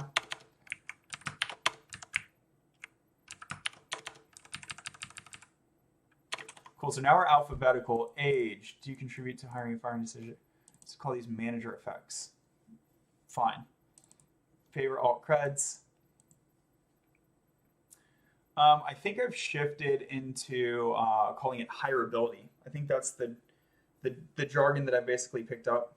For many professions, alternative credentials can qualify a person for an entry-level position. Call this hireability. Hireability. And let's go check Google, like Google spelling hireability versus hireability. Hireability, hireability.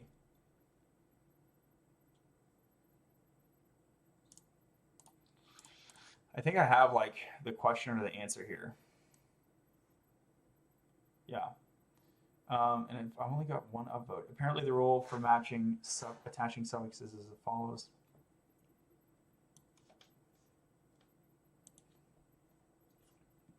Yeah, they just like define some rule and then they didn't, however, there's some words that do not follow this rule. So they cite some rule, but they don't cite it. They just like basically make it up.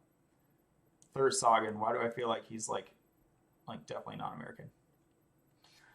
Question was that, and so here's my answer, but I've only gotten like 0 of, it's like 1 point.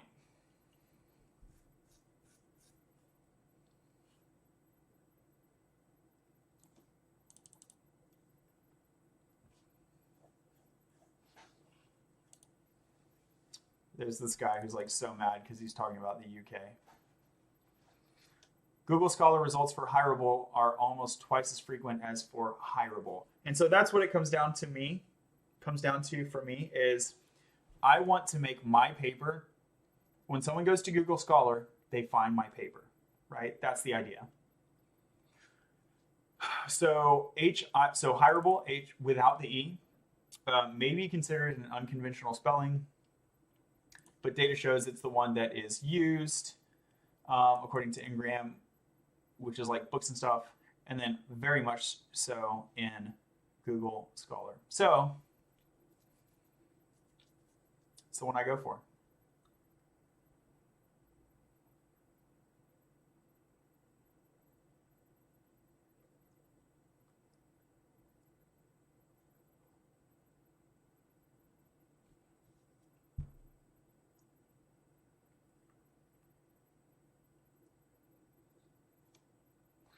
Yeah, these people are, this one guy, Edwin, is so mad that I'm advocating American English, but that's not the case. All right, that's a whole fun, you can go check that. That's a whole fun debate. Dang, he's breaking out the italics and the bold. You mad, Edwin? So hireable and hireability. That's the tricky thing. I think when I double checked on this, let's go see. Hireable.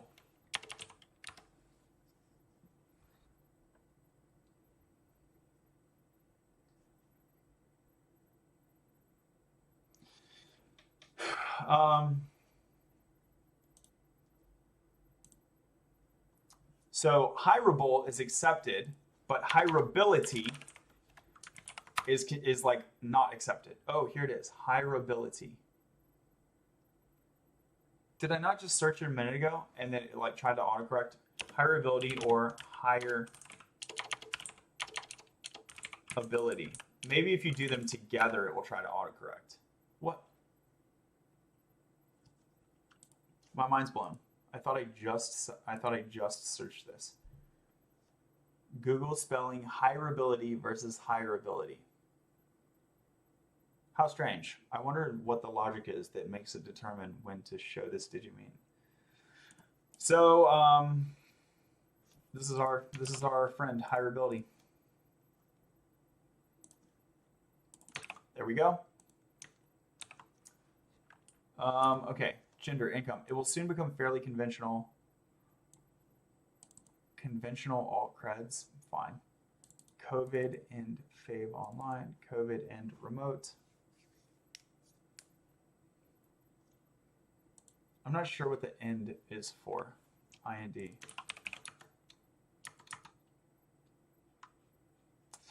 Oh, COVID induced. I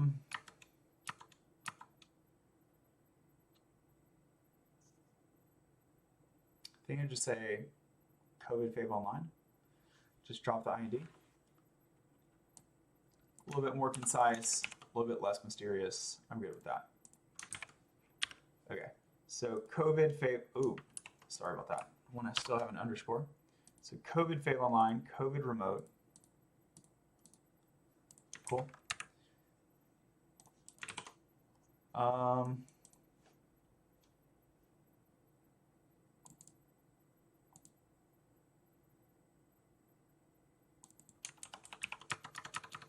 Conventional alt creds.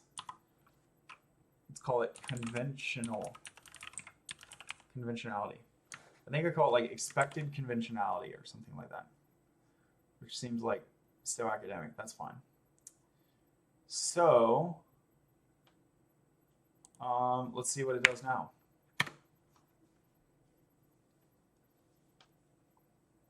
Key error favorite alt creds. Yep. So we're going to call it hireability now. Hireability. Okay. Got further. Look at all these. Start date and end date were not impacted. I wonder why.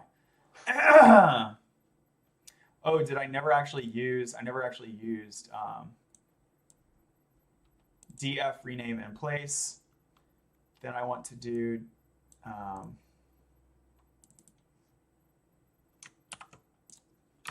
df equals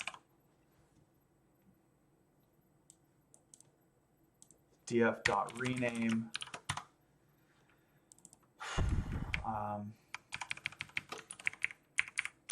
Oh, I think I know why I did this every time. All right, let's see if I'm right before I just do it. Rename, yeah. So let's try it now. So a bunch of these, like they present risk, whatever. This should be, whoa. I'm gonna have to wrangle that. I bet I got the wrangling logic somewhere.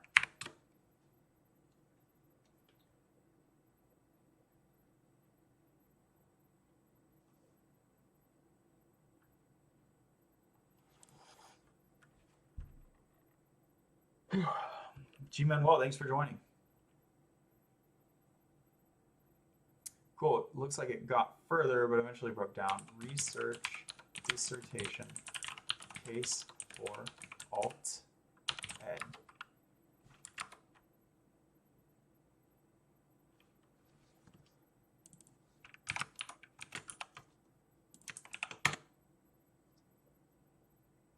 Yeah, this search is like missing. That's okay. Cool, so a bunch of them work this time. Start date, end date, snake cased. These are all the variables. Ooh, so many variables.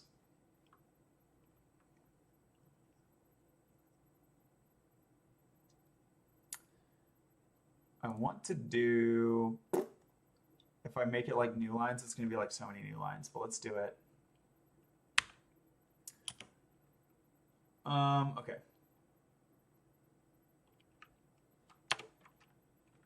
So let's do a new line. See how that looks.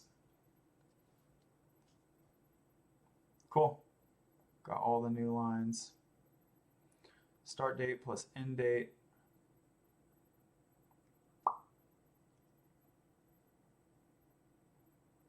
Done getting data, and then it fails out.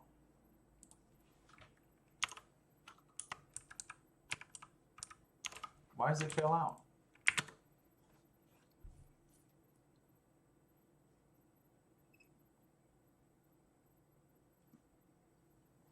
I think I can walk it back to one new line. Boop, boop.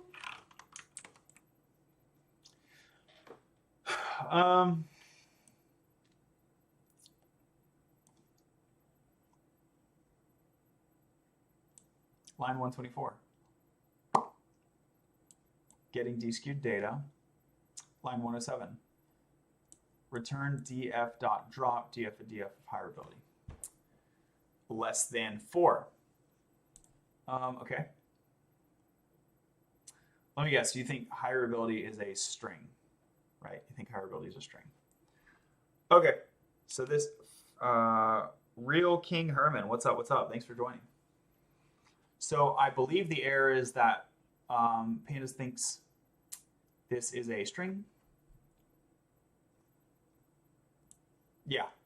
Less than not supported between instances of string and int. So what we need to do, and this is because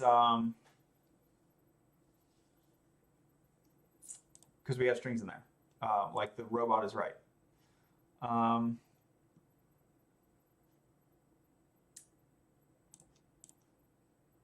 Let's go back, just double check, show you what I mean.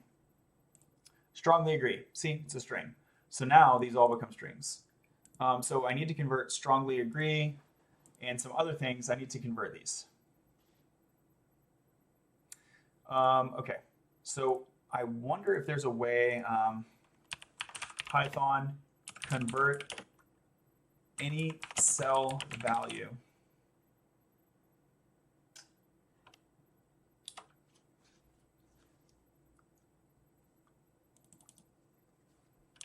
Python replace all cells. So here's replace. Is this going to apply to all the cells? Replace values given in to replace with value. Values of the data frame are replaced with other values dynamically. Differs from updating with location, which require you to specify. Yep, I don't want to specify the location.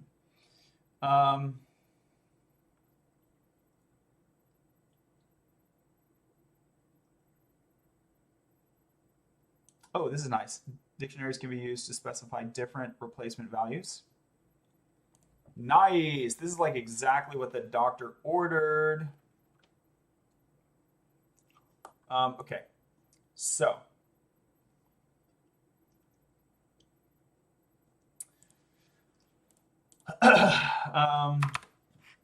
df.replace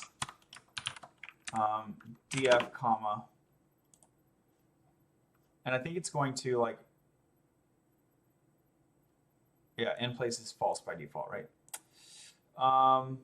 Which let's just keep that. So let's make them not in place, which I'm good with. So df equals df.rename, and similarly df equals df.replace. Is it df.replace or is it dataframe.replace?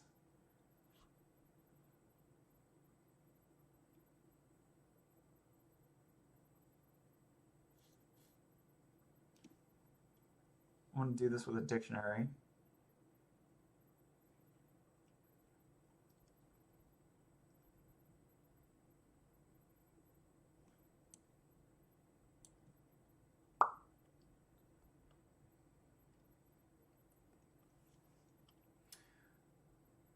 So I think it's just df.replace, and then we just pass a dictionary. I think it's that easy. Let's try it and see if it breaks everything. So we're going to replace, for example, strongly agree with 10, strongly disagree with 0.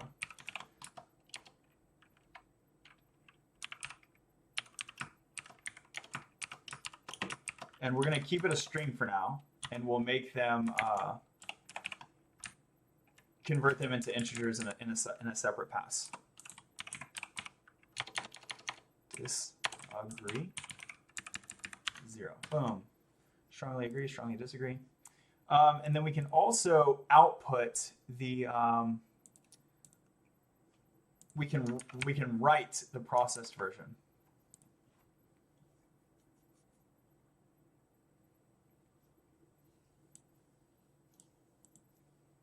And we can just do that as a matter of how we write the Python. Okay.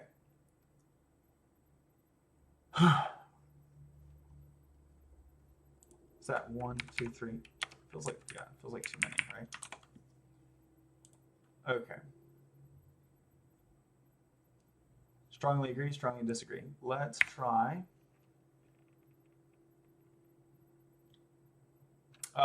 Yeah, this will still fail. So we want to do another pass.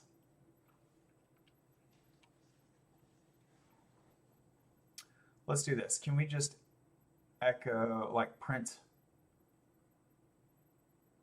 save?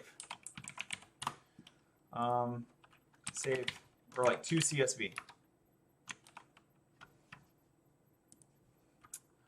Data frame to CSV. Yep. So let's comment deskewed data for now, and we'll get skewed data dot to CSV. And we'll go wrangled. We'll call this wrangled. Alt-ed meta survey wrangled. Alt-ed meta survey wrangled. Here we go. On 128. Okay. Data frame has no. Okay, did I try and, this is not JavaScript, dude. My bad, dude. Sorry. Okay, so no errors, loving that. Wrote it, and here we go. This is the. Oh, does meta survey have a dash in it? I guess not, huh?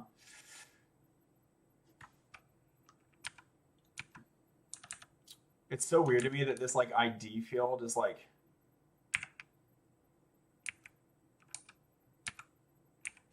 It does, like I'm expecting a column header ID, whatever.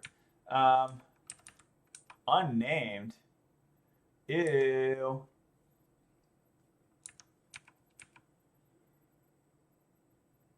Why is that there? Cool, right? So we have like this wrangled version. And a lot of these headings are terrible, but some of them are fine.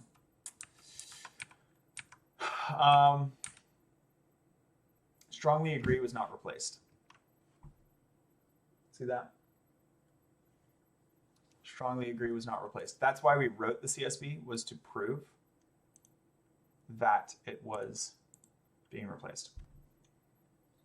Was it even called hireability? Let's check one more time.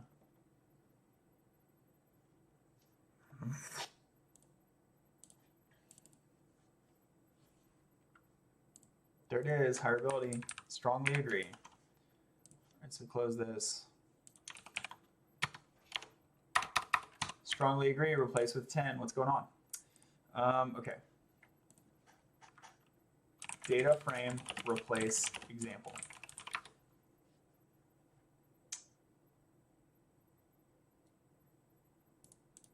Geeks for geeks. Let's go team.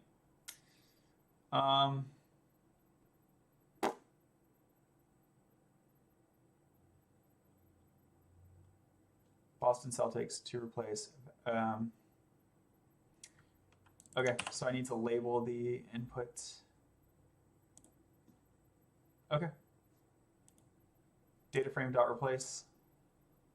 Oh, I passed the data frame in like an idiot.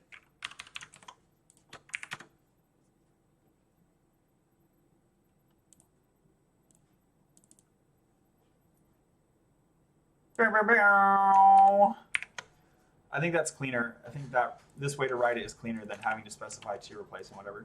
Because it would be confusing to me that I would specify to replace and value separately when I have the dictionary, right? Okay. Thanks, Geeks for Geeks. They're helpful sometimes. D-Train, what's up? Thanks for joining. Okay, so strongly agree, 10. Strongly disagree, 0. What are the other ones? Let's go ahead and commit, like, don't want to do too many changes at once, right? So tortoise get, diff, viewing the diff right here. Boom. Look at all the changes, man. It's like more than I'd like, actually. So we remove extraneous models. Remove extraneous models. And print. The main thing we did here is that we print the wrangled version. Okay, so let me comment this replace. Boom. We're not going to include that in the commit because we'll technically commit that separately. Now that we're not running the replace, right, let's update the wrangled file so that it's accurate at commit time. So strongly agree is there. So we're going to commit. This is going to be feet,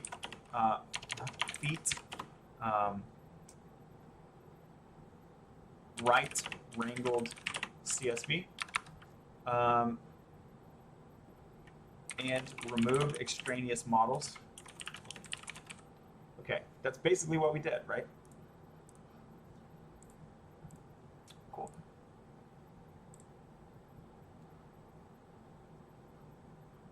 Is that a different D train or is that the same D train? Am I tripping? Okay, cool. So now we have replace, and we're going to replace some more stuff too while we're here.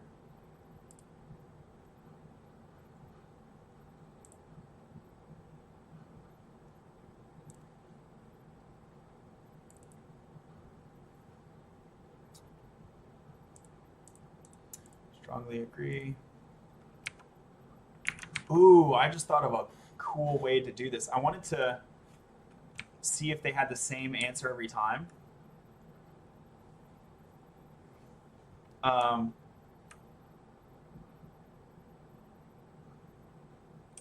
I could just take the numeric value, add it all up, and see if it's within like if it's within like plus or minus.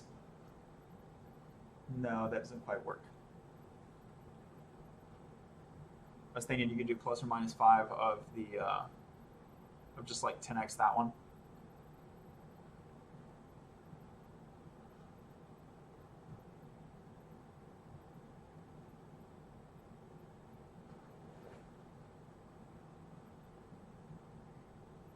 Okay, I'll have to noodle on that a little more. Anyway,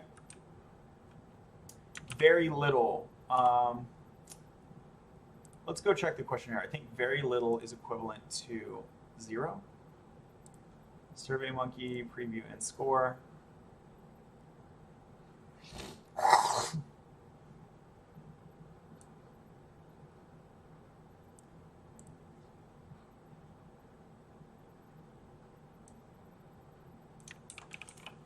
Yeah, very little. You saw that, right? Okay. Very little is 1, 2, 3, 4, 5, 6, 7, 8, 9, 10. It's 1 to 10, not 0 to 10. Okay, so very little is 1, very much is 10. So let's change this 1 to a 10. So this would be very much.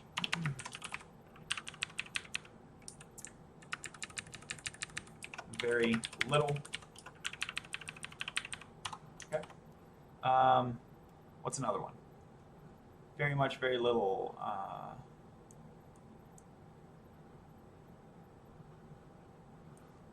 Strongly agree. We're already taking care of that.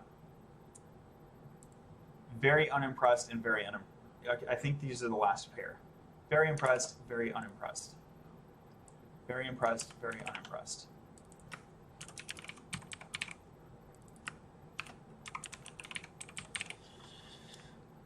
Cool, cool. Do a quick scan, but I think that's it. Oh, these will need to be coded. Yeah, let's go ahead and do those. No, you know what? They are fine as strings because they're categorical. That's fine. Do I want to treat them as numbers? I really don't, because there's only like 4 options. So trying to extract a continuous variable out of that is like bad. There's not enough options. Cool. So I think we are good. Strongly disagree. Yep. So I think we're good.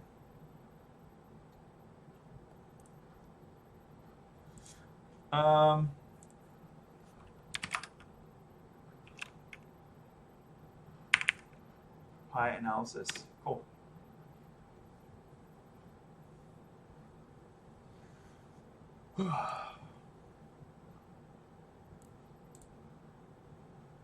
Here's the wrangled version. You can see nothing but numbers in hireability, and in this bad boy, this unnamed bad boy. Why is unnamed happening? That feels bad. What is unnamed supposed to refer to? Oh, it's literally unnamed. Nah.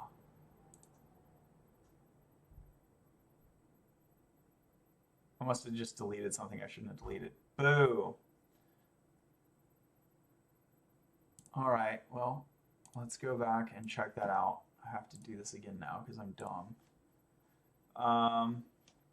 There's already an export. Analyze results.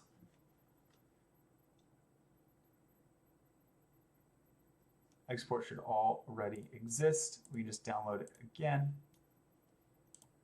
Show in folder, cut, bring it over to my data folder, paste, go in here, grab the CSV, close pzip, delete that. Here's the CSV. And let's just look out. Okay, good. Column sort collapse so you can read anything anyway.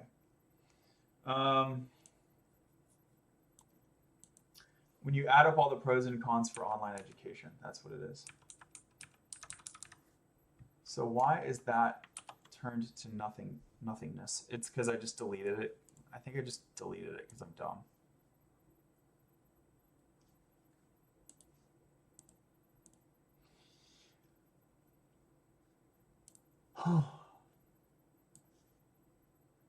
Okay. Where's the other spreadsheet?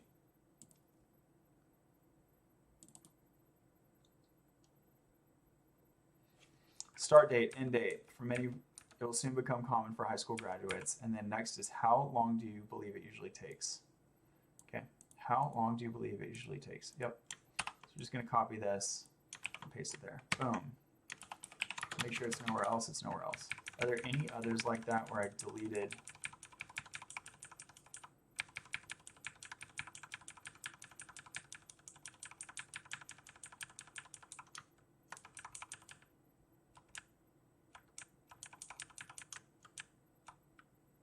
Cool, cool. I'm not seeing any others like that. Okay.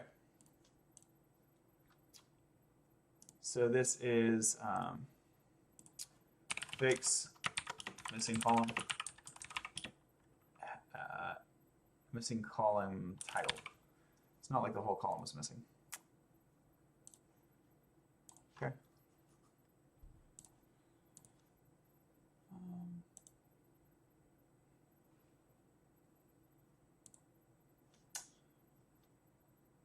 And now that that's done, we have strongly agree, strongly disagree, very much, very little.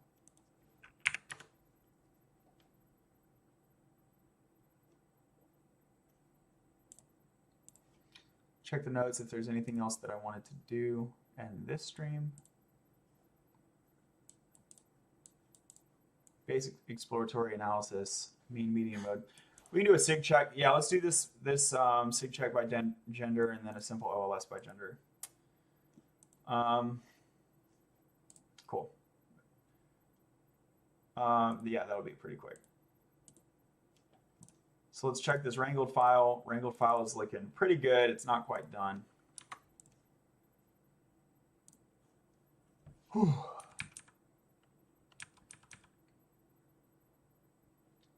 How long do you believe it usually takes to get an alternative credential? We'll have to rename that one. But gender and the variable of entry. So you can see what I'm going to do. I'm going to go through and like create these replacement statements. Oh, there's that funky character at the end. So let's get rid of that. Don't save that.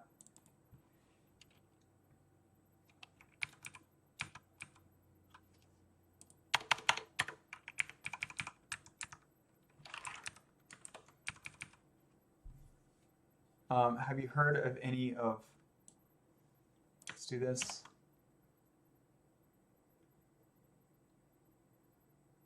So is it okay to just call it Coursera?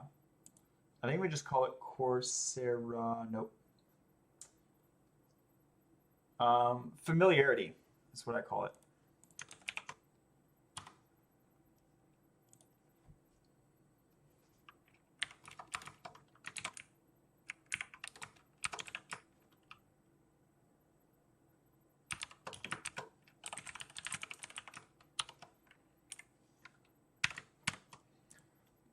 So let's see if that works.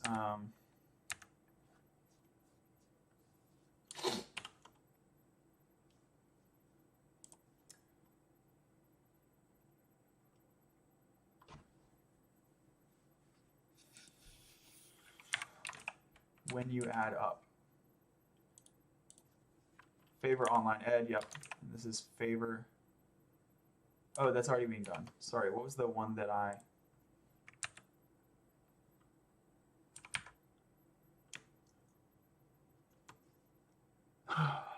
Duration. I think I call this duration.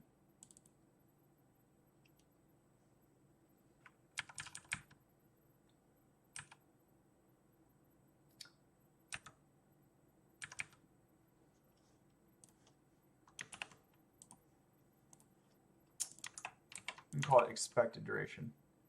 How long? Oh, no PQRs. W is after you. Boop. So this is expected duration. Okay. The other one was expected conventionality.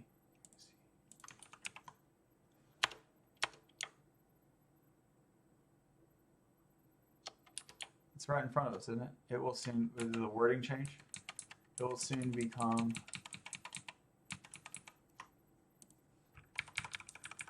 common. I think I just reworded it. Okay. Call that expected conventionality. So it will soon become fairly conventional, and I said it will soon become common. Because I didn't want to, I think it's more basic English. It'll soon become common instead of it'll soon become fairly conventional. More basic English, more accessible to readers. Okay, this is looking good. Close that. Do I want to save the changes here? What was my changes? What if I say no? Close it. No, don't save. Now what if I open it? F5, open it. Do you have the funky character there? I don't see a funky character. Check the diff, tortoise get diff. The problem was this like funky character. Probably a good thing for society overall.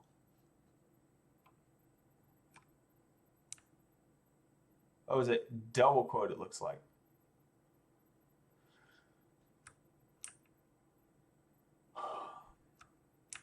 And it looks like it's still in double quotes, doesn't it?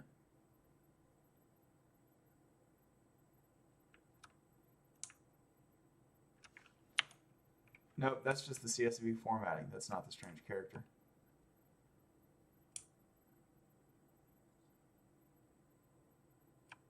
Because there's a comma within. That's why it needs them.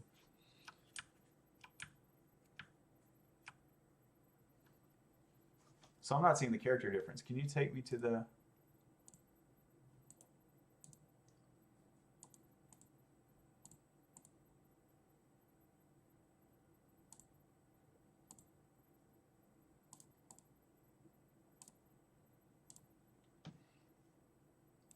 Where's the diff, man? I'm not seeing it.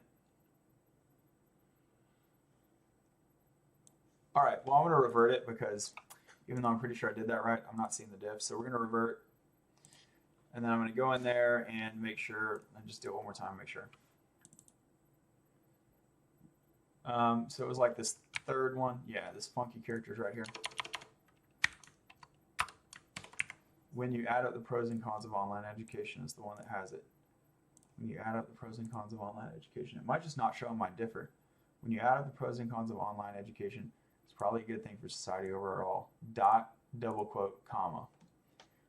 Dot, double quote, comma. Yeah, it's like some kind of invisible character there. I don't know, but we got it this time. I'm good. I'm confident about it this time. Okay, so this will be tortoise get commit just the one file, and this is going to be fix strange character.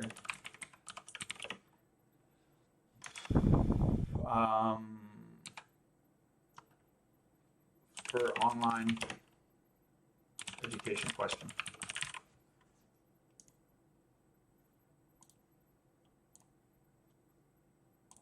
Cool.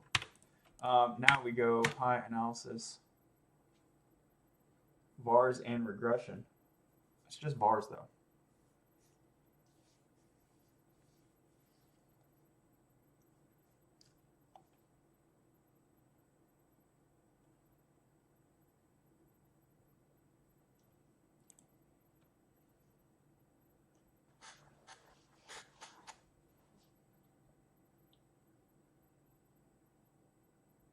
Is there an advantage to putting all the models here? I guess there is if I want to make different tables out of, you know, this or that model. They're kind of all together. So I can put the initial regression in here too. Okay, so this is all working. It's looking good to me. Oh, if you have never held a job of any kind, write NA. That's weird.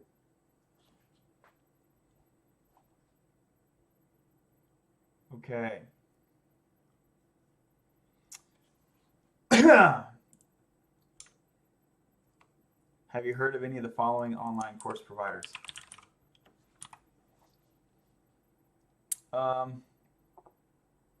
Yeah, it did not replace that in the way that I wanted it to.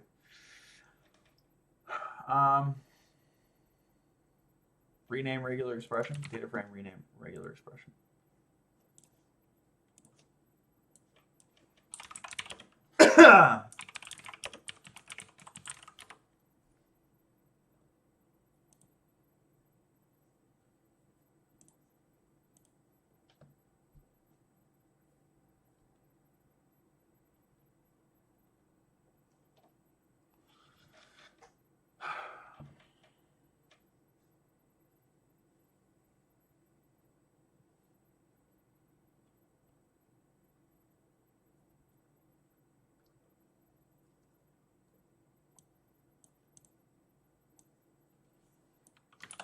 Let's try this.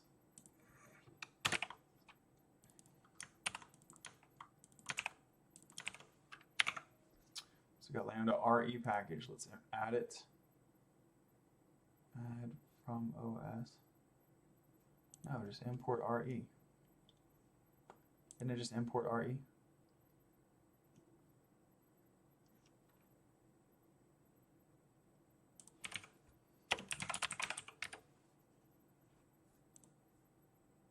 Yeah, it's core.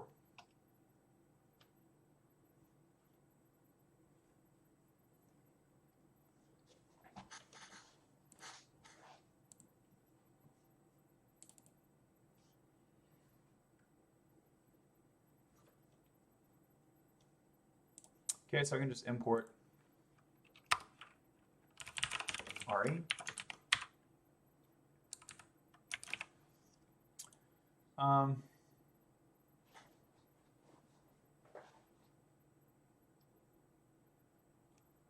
So yeah, sub. Have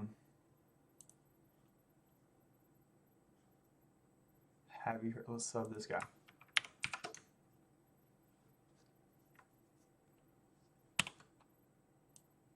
Sub with familiarity. Okay.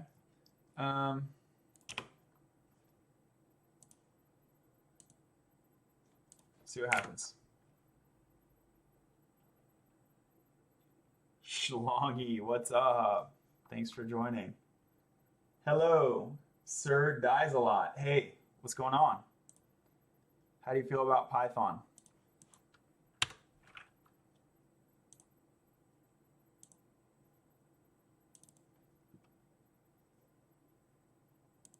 Have you heard of any of the following providers? Nope, didn't work. It's still just like that. I don't like that.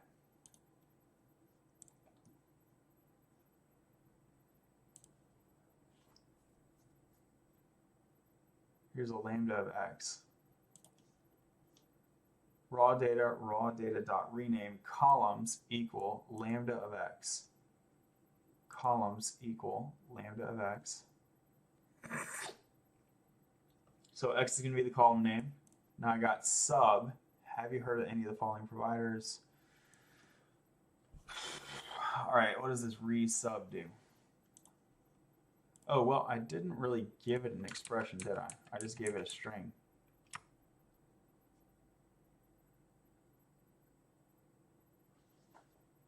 So it's replacing the, yeah, I don't actually need read.sub. I can just do ordinary string replacement.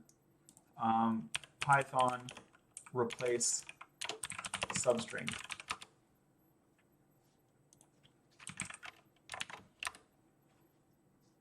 Just replace method, yeah?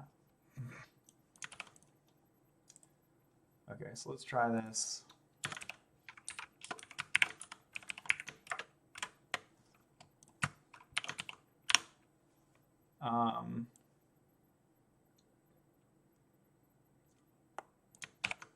So string.replace old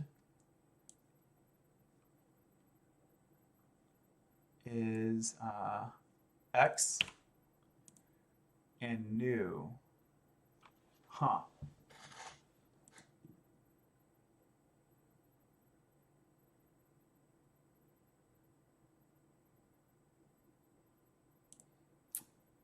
I just wasted your time. I'm sorry about that. I do need to replace based on detecting the regular expression.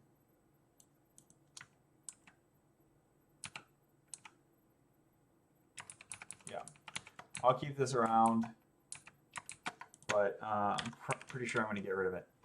Well, that's a sign I'm getting tired. Okay, so here's the regular expression. The expression is just wrong. I also wanted to have like anything after that. So A to Z.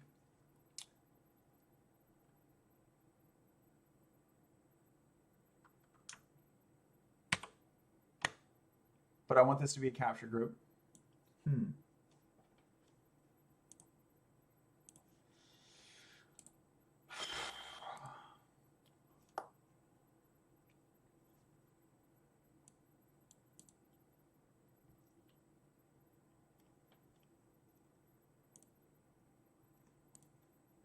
See what happens. I think this is also wrong. Or eSub. Have you heard of any of the following online course providers? Yep.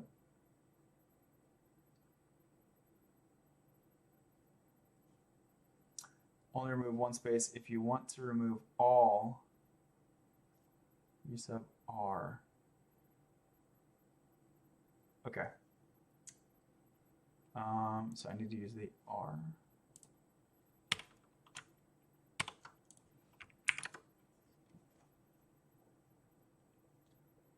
Bad character range A to Z. Okay, it's saying that's a bad character range.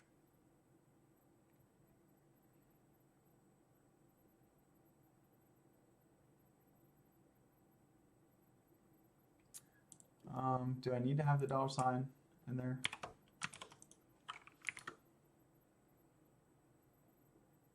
No. Let's just do, boom, just do that. Ah, I need to escape that question mark. I see. Cool, so that worked.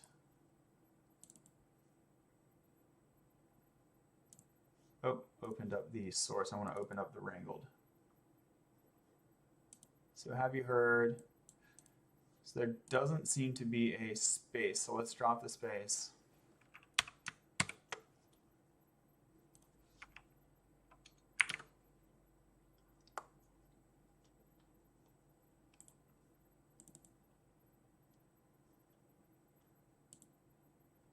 Wow, what is going on? Have you heard of any of the following online course providers? Question mark.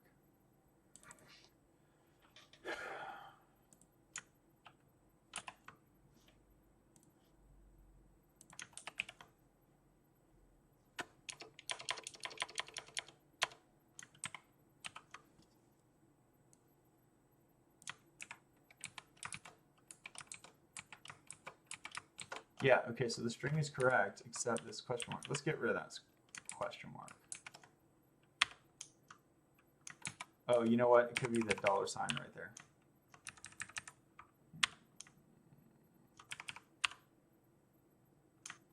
Okay, let's try this.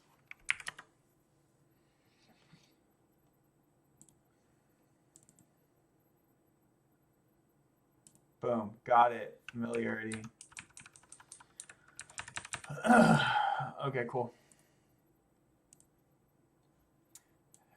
What if I do this, get rid of the, and then it's just a string? Got it. Interesting. Okay, so that worked. Cool. Fun times. Wrangling column names.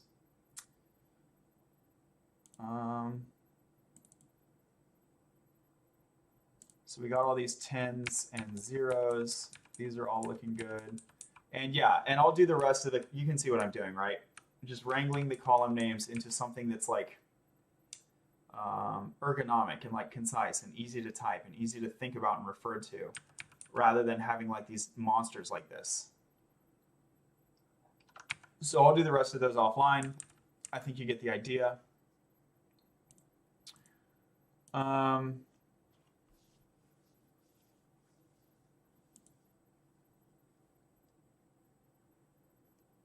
And now I will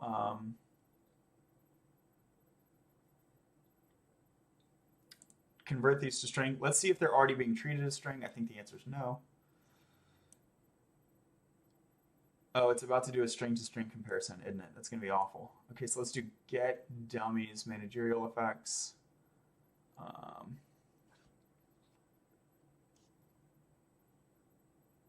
Okay.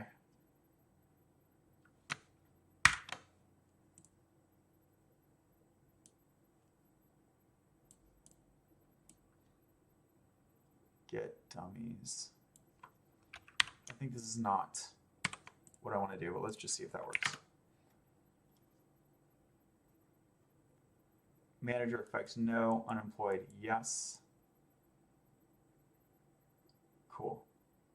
Just turned it into dummies, which I'm not even really sure if I want. Okay, yeah, I do. Yeah, I do. Because eventually I'm going to be like trying to narrow down the categorical, and it's going to be easier to, I don't know.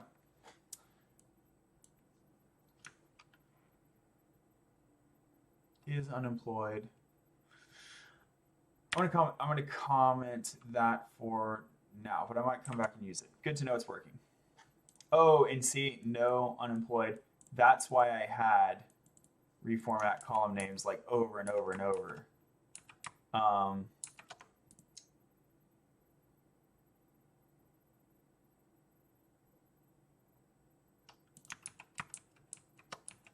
Was so that those would also be, let's check it out. It's going to be lowercase now. Yeah. No unemployed is manager, right?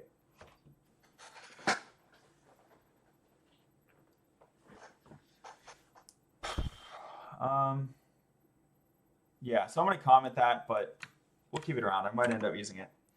What I want to do for now is, it was the other code that was like erroring on 4. Get deskewed data. Want to see if that is working.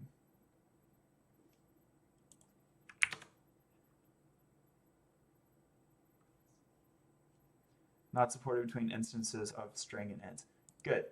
So it's still not working, which means that hireability is still considered a string. So we want to convert it to a number. We can do that in 2 steps, yeah? So we'll commit what we've done, and what we've just done is, let's look at this diff.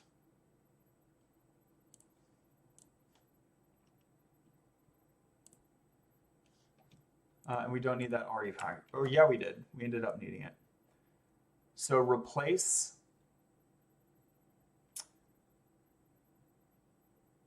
some cell values. Yeah. So this is feed, replace extrema cell values. Now the feature is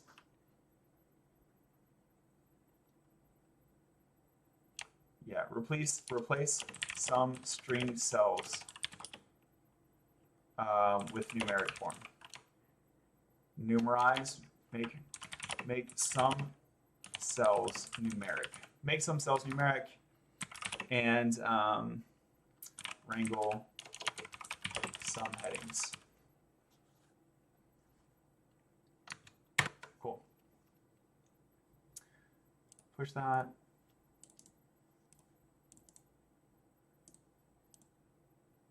So now what I want to do is get hireability to be considered numeric.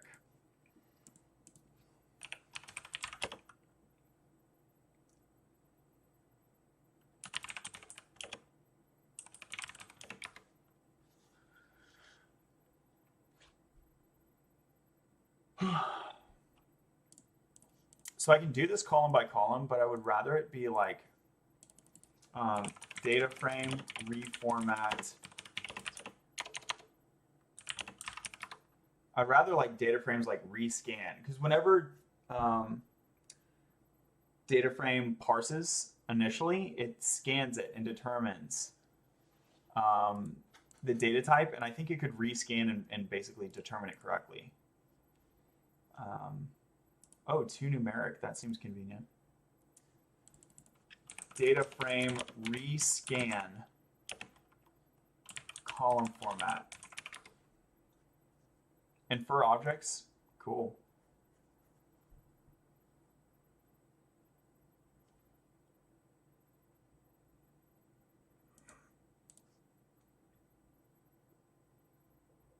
Cool, so let's look through these links that we've just opened. Refresh index. Not sure that this is what I want to do.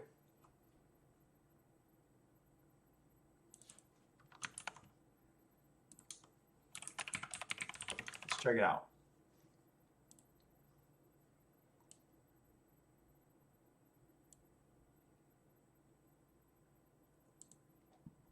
Yeah.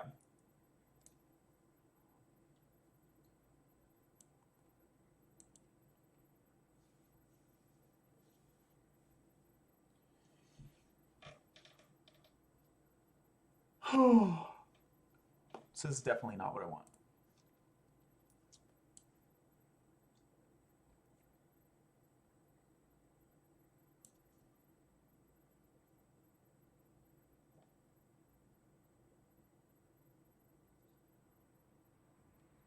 So interesting.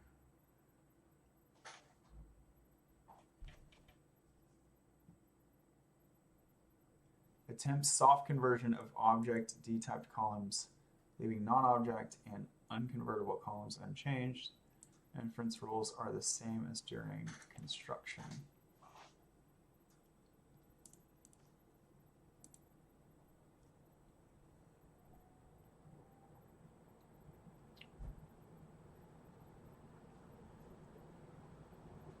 Convert argument to a numeric type.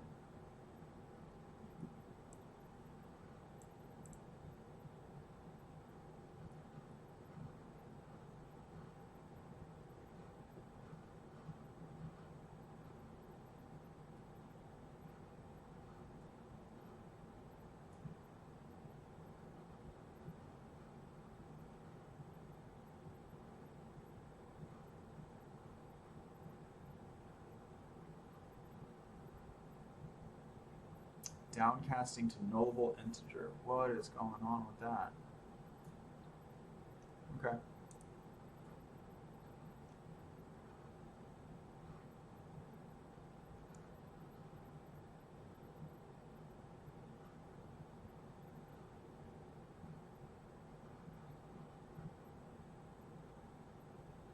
Int 64. So it thought it was an object, and now it thinks it's int 64. Ah, wait, I think this is quite exactly what I want. So it loads a whole data frame, and when it loads it, it is typing the value of A as an array. No, it's typing, what is it typing? It's loading the whole data frame.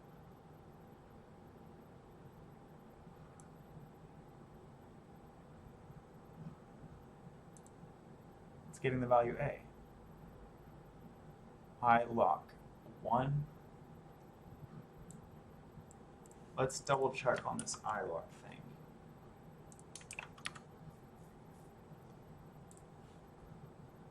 So this is going to be column 1, right?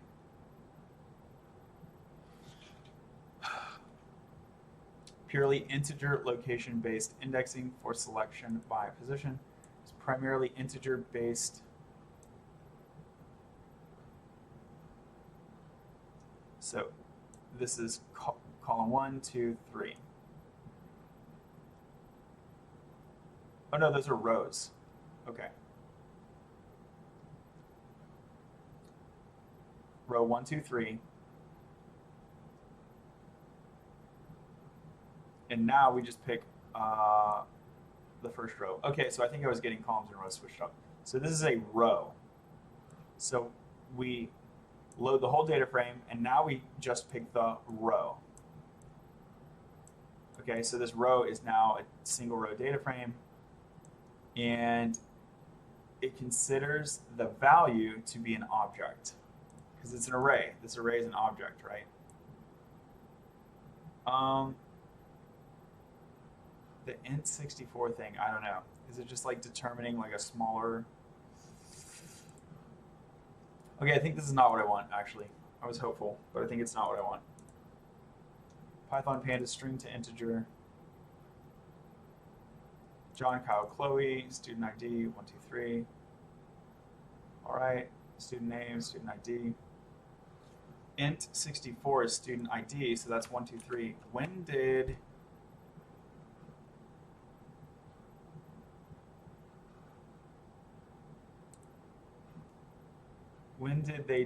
it decide, okay, because it lost A. How did it lose A?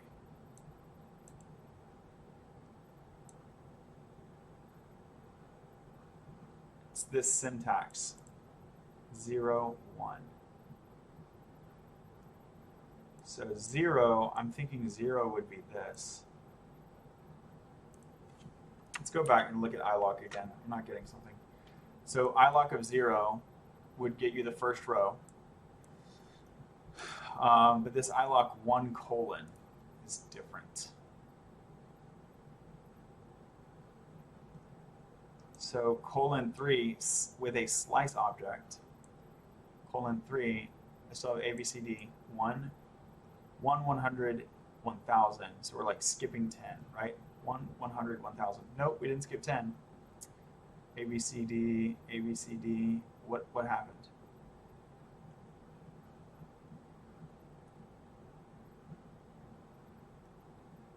Zero, 1, 2, 0, 1, 2.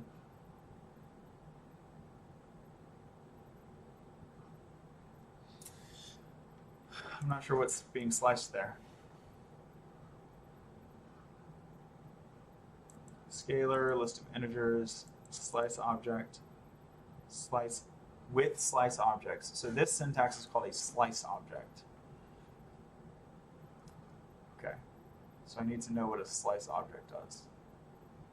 1303. I mean, it's pretty clear to me from context that the letter A is getting sliced off. Not exactly sure how, because I thought this was referring to a row.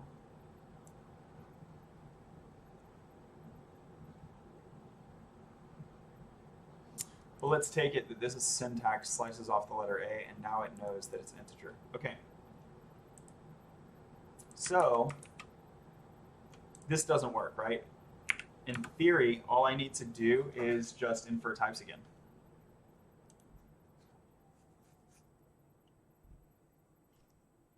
Okay, so that should not have worked. Why did that work?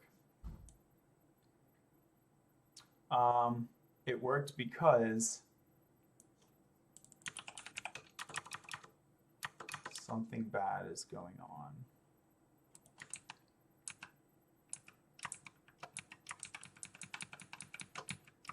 Oh, because dskewed data is commented out. Okay, so now I expect it to fail. Okay, good. And now I just want to infer data types, and that should take care of it. So these replacements occur, and now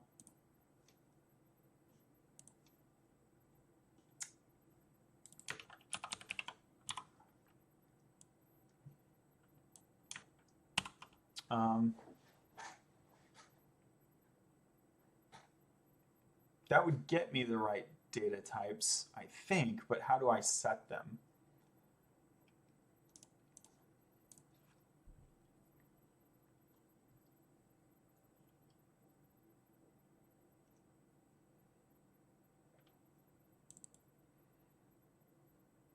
Start with a data frame with default types, okay? Convert to the best possible types, and now it is string somehow. Ooh, it's magic. What? Start with a series of strings and missing data represented by np.nan. Obtain a series with dtype, string dtype. Okay. Huh. This is going to be N32. It ends up capital I N32. Starts object, object, object.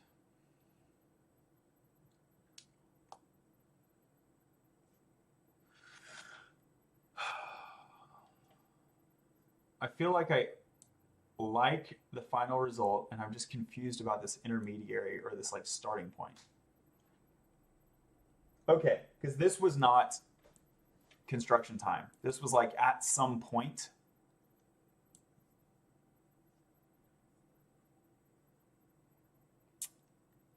Yeah. Yeah. So the types were basically abused somehow. Cool. So I think this convert data type is what I want. And it's as simple as this. Data frame is data frame. Yeah.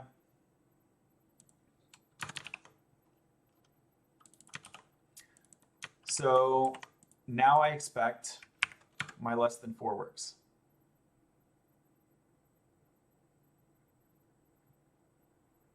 Nope, it didn't work.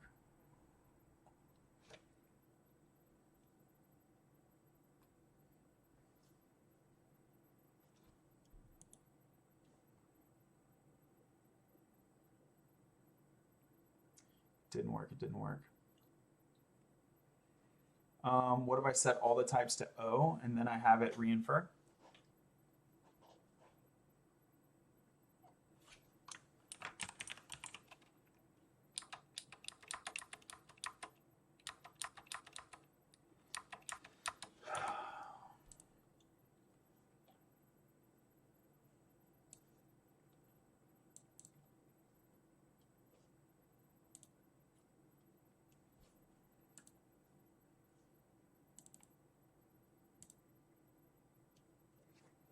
So data frame set data type.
Yeah, so here I'll be doing it on a column by column basis.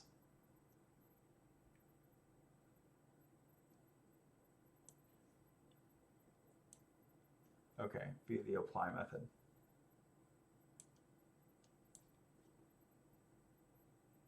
I feel like maybe I can set them all to object and then reparse them. I don't know if that's going to goof stuff up.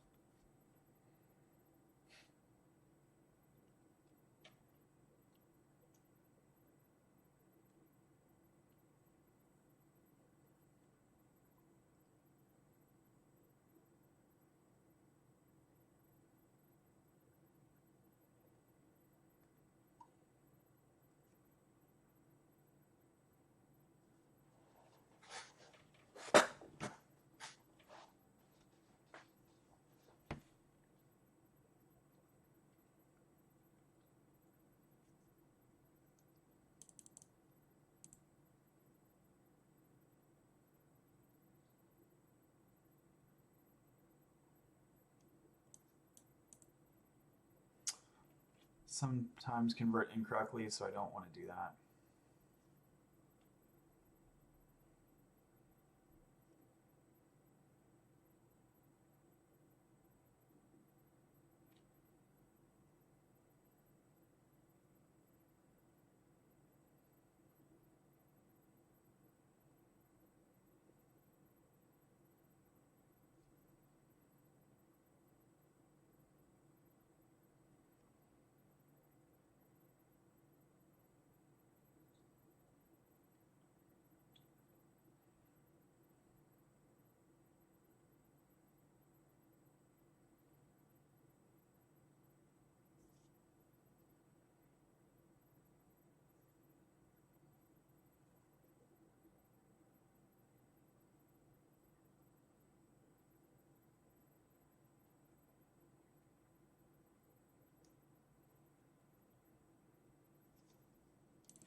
Convert D types, right? It didn't really work though.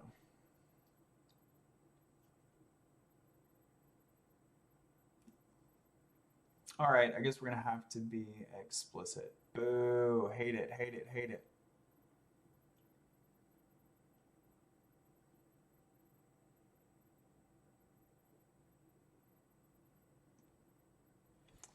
Okay.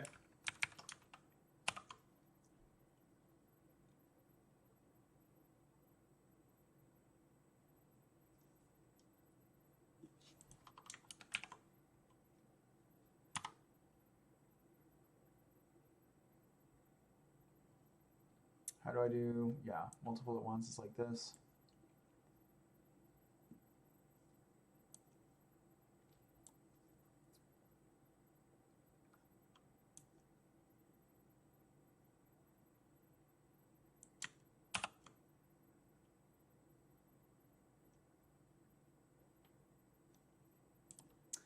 Okay, so we'll do this, and I guess we'll have to be explicit.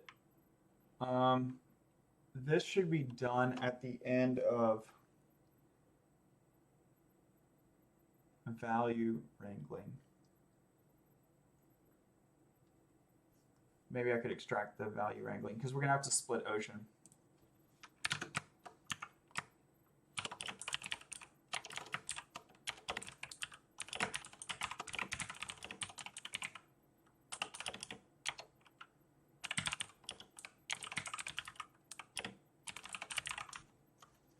For now, I'll just do hireability.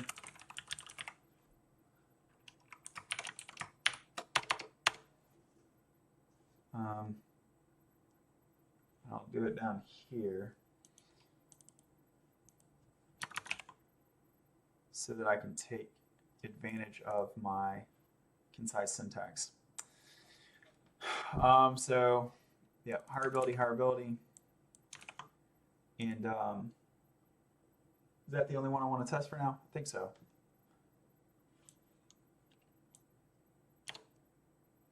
Let's do 2 just so I remember to do the commas. So we can do conventionality. That'll work. Fav online remote.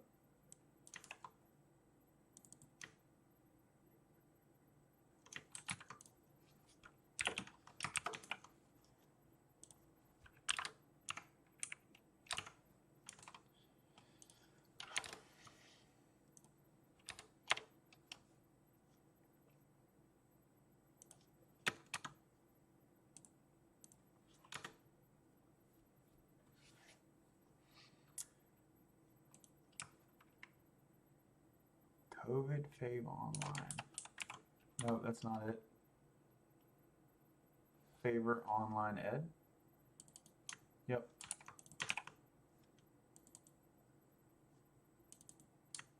Expected duration is also categorical. So I think these are good. These are continuous, right? Expected conventionality, favor online ed, hireability.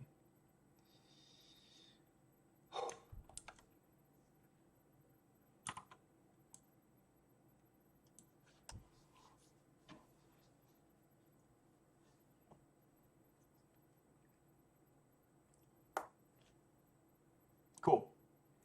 A, B, C, D, E, F, G, H, I. So we got E, F, G, H.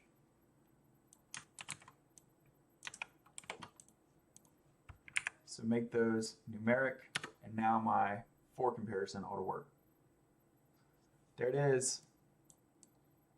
So we can deskew data.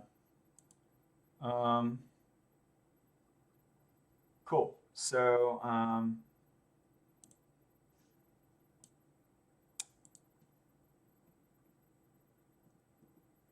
feature here is put some, make some columns numeric.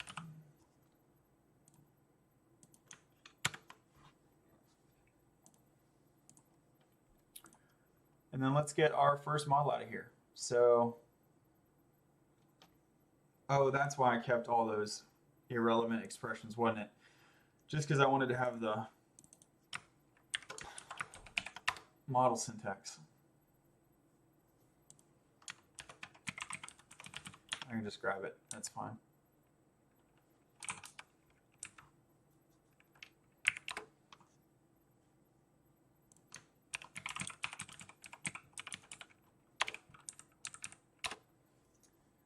Okay, so here's an example of one of those models. Isn't this a prettier output? Yeah, it's far prettier. So I can just print the 1.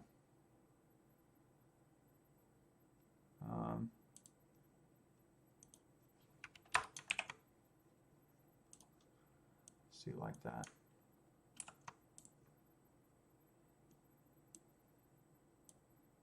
How to organize these bars? Oh, that's a do file. Okay, so I didn't really use this I didn't really use this. Okay.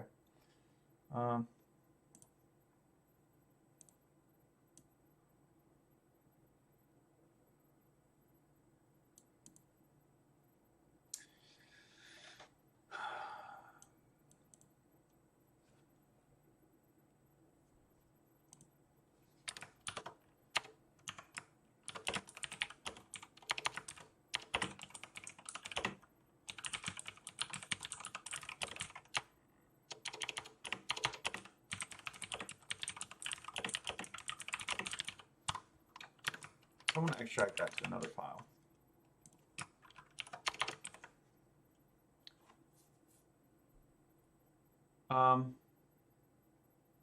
So how am I doing this? So this is hireability. We're just doing basic, just hireability off gender. Gender. We can give it, let's see.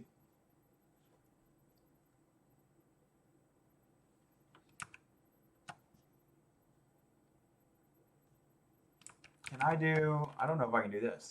Industry. I know I can do that, but I don't know if I can do this. Gender times industry. That would be so fresh and so clean if I could do that. Bam. Sheesh, it went and did it. It interacted them for me with that simple syntax. Loving that. So r squared of 0.442. It's a little overfit. You can see the adjusted is got a drop there. So some of these, yeah, some of these don't need to be here. Some of them are pretty cool though. And then, yeah, there's too much collinearity in the industry. Not a number. Okay, so then we don't have to worry about it because it's just in it. Like nobody picked that. I have no one from law. That's kind of interesting. So if no one picked that industry, then it doesn't hurt anything that that I drop it. Let's see. SM from formula.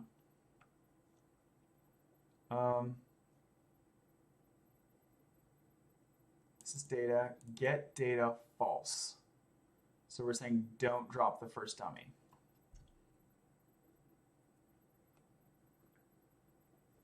Why would we say false?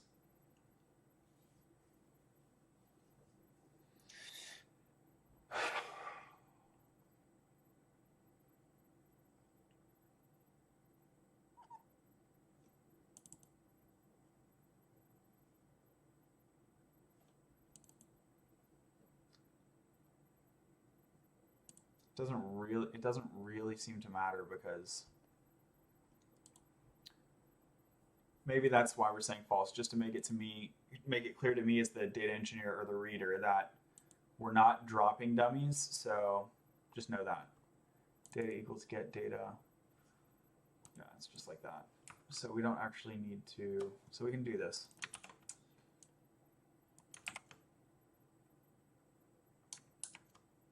Oh no, so when we write it, we definitely want to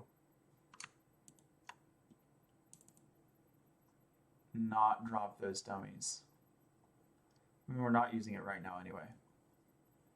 But that should definitely be false.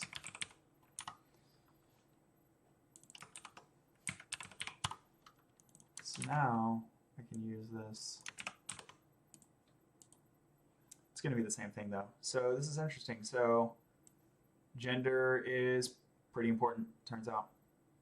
Surprise. And industry is pretty important, it also turns out.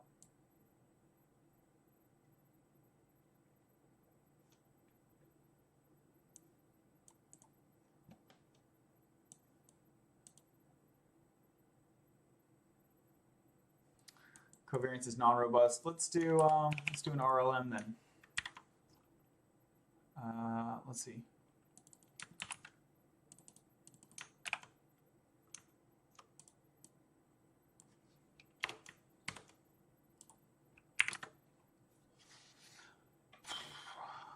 So yeah, this was robust this time, and I don't have an R squared because it's robust.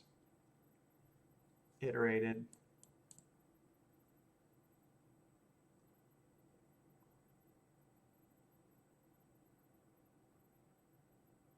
Yeah, I'm so mad. I don't want to use RLM. Where's my R squared? I feel like I need it. I'm dependent on my R squared.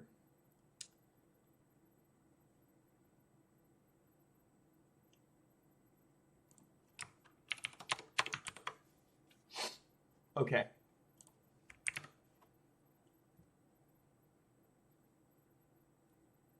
A lot of these interactions are not important, like this one.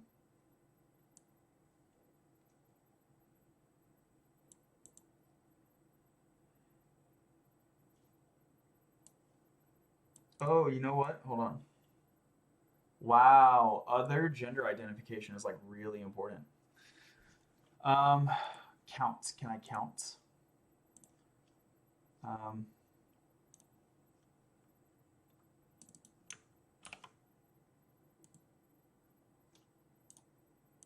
Yeah, Python summarize data frame.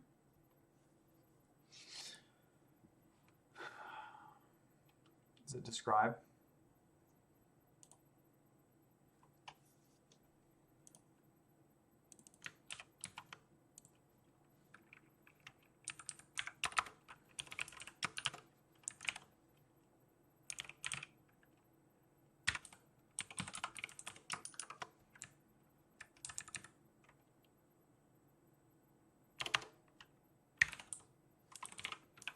Can I just do that? Or do I need the brackets?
So it doesn't work.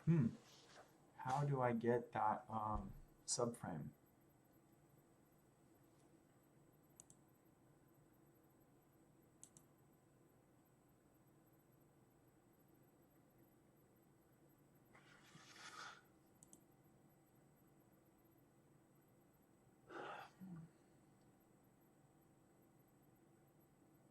Oh, because there is no subframe. Yeah, even though it was telling me that, I was like, huh? What I really want to know is like the count of other. Yeah, so describe is not really what I want then. I want to count. So I guess info.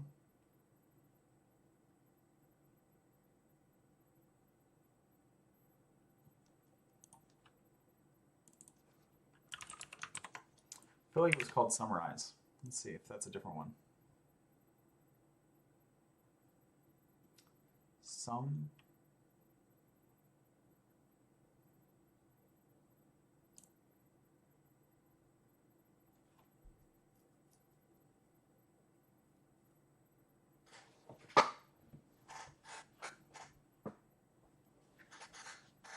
It's just like actually returning the sum, which is not what I want. Series has no object info.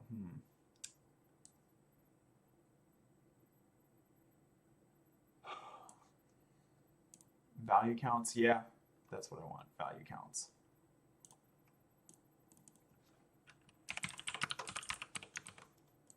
Because we got like a really significant other effect, and I wonder if we just even have like 20 of them. Yeah, see the value count is 2, so I'm sus on that, right? sus on that.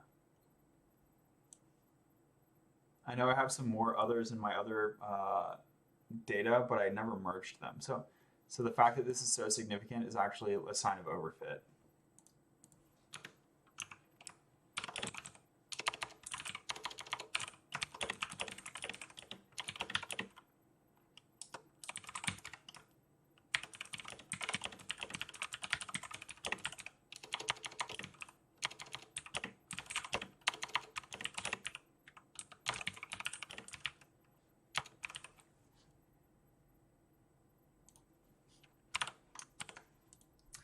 Okay, but anyway,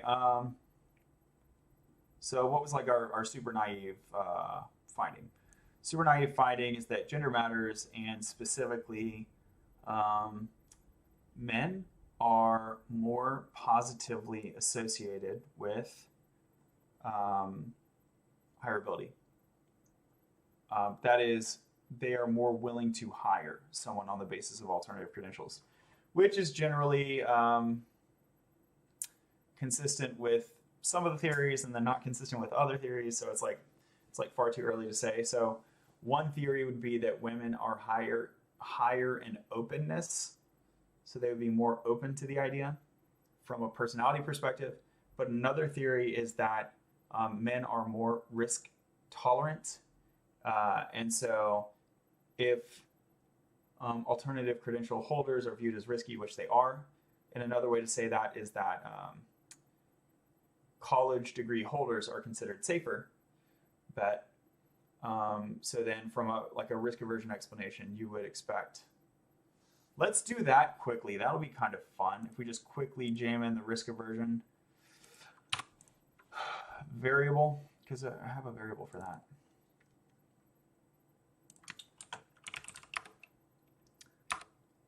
I enjoy taking risks.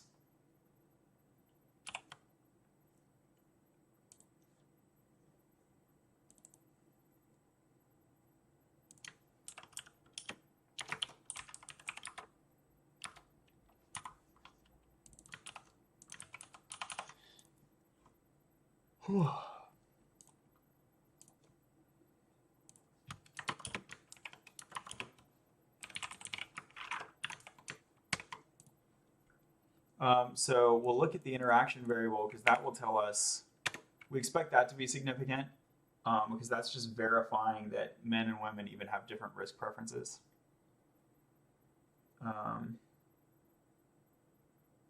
Which we expect.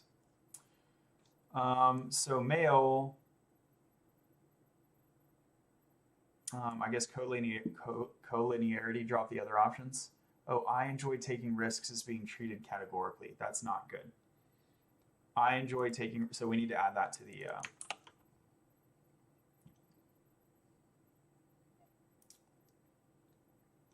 we also want to rename it. So what would we call this? Risk seeking. Risk seeking.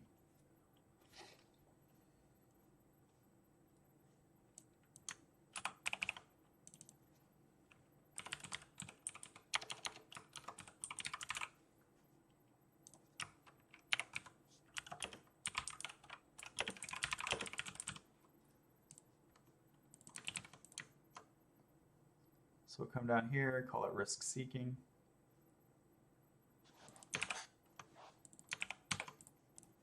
Make sure the regression even runs. It'll still have it categorically treated. Let's see. Yeah, so it's still treated categorically. Make sure it runs though. So now we can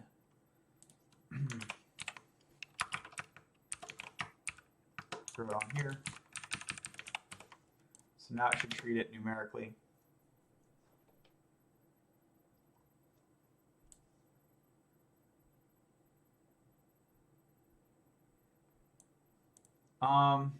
And it's confusing, right? Because basically we found a big gender risk differential, but it's associated to the other gender, which really we ought to just drop because there's only 2 observations. It's not enough. So let me drop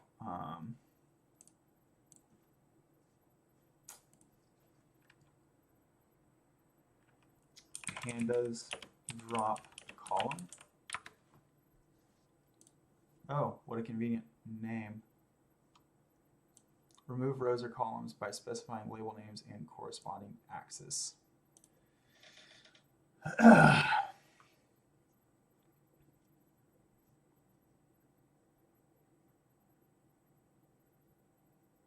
So A, B, C, D, and then drop. Those are just drop columns. I don't want to drop columns. I want to drop rows.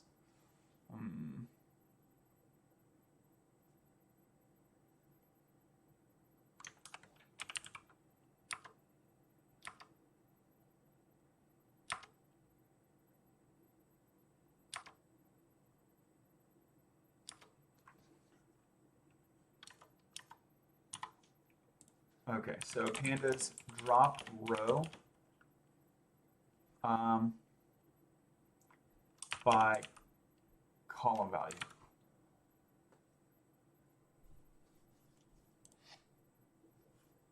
Deleting data frame row in pandas based on column value.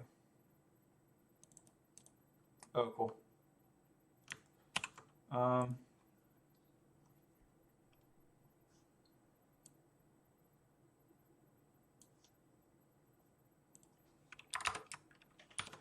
Drop other gender because n equals 2 is too small.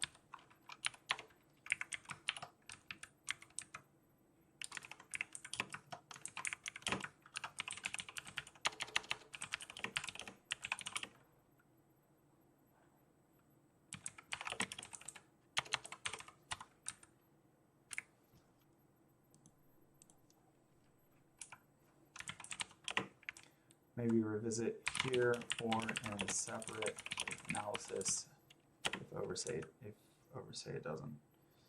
Okay, so df equals df dot gender not equal to other. Okay. So now the gender t other should not be a thing. Yep. And so now we still see no no gender interaction. That's interesting. I wonder if it's because it's extracted by like other factors. Here, let's do this. Boom. Hey, hey.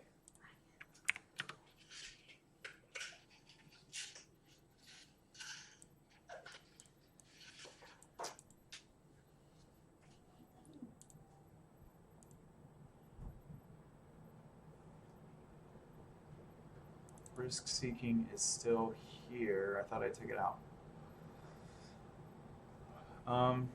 Gender, risk seeking, gender. What if I do this? Oh, maybe if I do the asterisk, it's going to do independent effects and the combinatorial effect. Gender, risk seeking, interacted. Yep. Okay. So that's cool. It seems that interacting gender and risk-seeking behavior is insignificant. And gender itself at the top line is insignificant. Yeah, wow, okay. So this is strong. This strongly suggests a risk-seeking theory.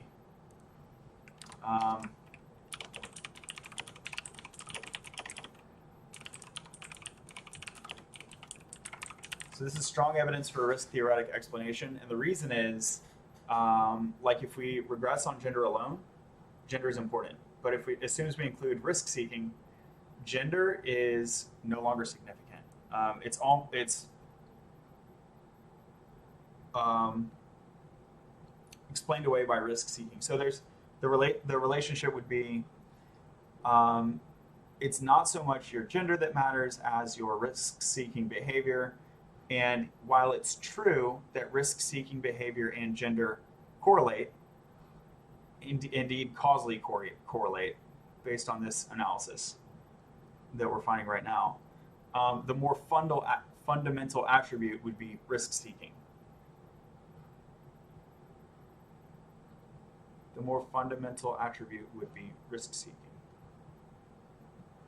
so that it completely explains away the gender effect. Partialed out in statistical vernacular.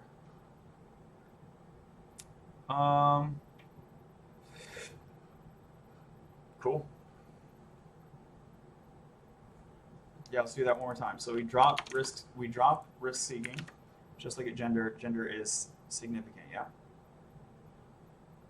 No, it's still insignificant. Ooh, okay. Then the story is more complicated.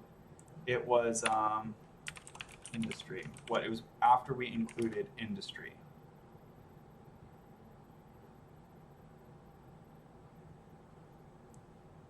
Yeah, so gender is only significant if you include industry. Okay, well, now let's introduce risk seeking.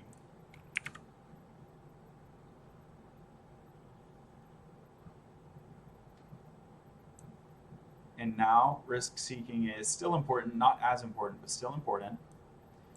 Which makes sense because your industry of occupation is going to be partially collinear with risk seeking. Like if you're a risk seeking person, you would be more likely to enroll in, say, military endeavors, right?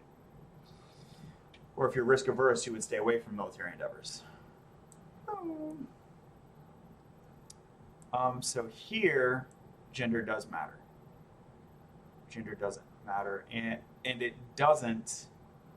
The interaction doesn't matter anymore. So, does that mean that one doesn't determine the other? No, that's not what that means.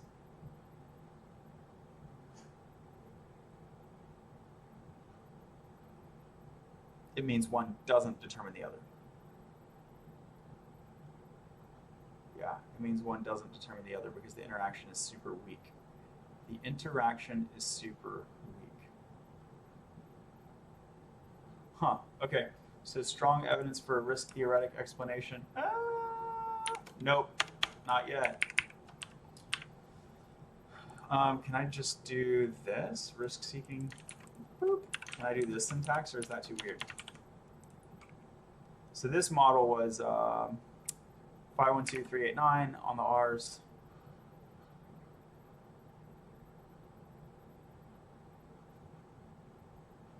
Sure. 634456 on the R's. So there's this expanded it in an interesting way. I have three-way interactions.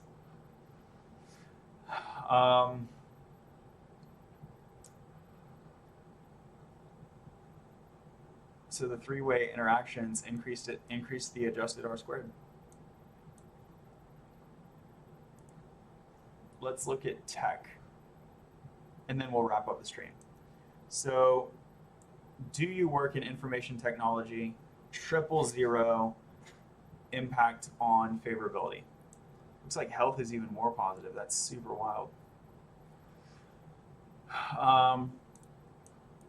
So, and gender still matters. But let's look at, and now risk seeking doesn't matter anymore because we interacted it with industry. So basically we already know. We already know how risk seeking you are because of the industry interactions. Let's look at that military one. Yeah. So your risk seeking, like whether your risk seeking heavily interacts with military if you're a guy.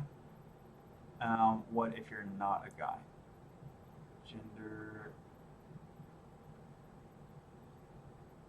Gender T dot male T military, gender T.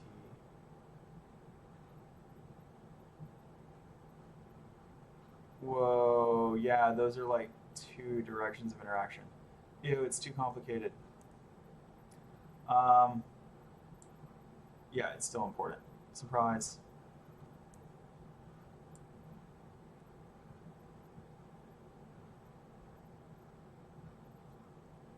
So I think that three-way interaction is like too weird and complicated. I don't really have a good theoretical reason to do it. So what was the reason I did that? The reason that I did that is I know that risk interacts with your propensity to select for an industry.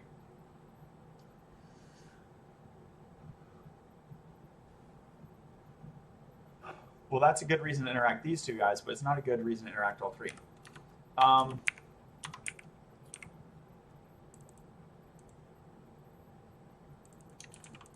We thought that gender interacts with risk-seeking behavior. That ended up insignificant, didn't it?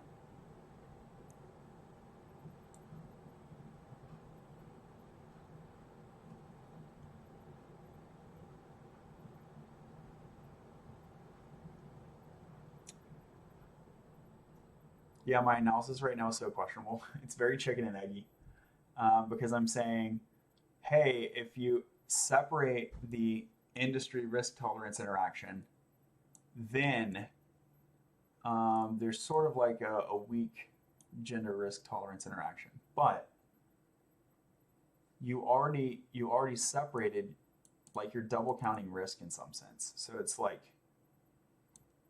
how would you interpret this? I mean, I know how to interpret it. It's just not useful. So the interpretation would be if you don't count the risk effects of industrial selection, the remaining risk tolerance is weakly influenced by gender. That's so weird. Really don't want to do that.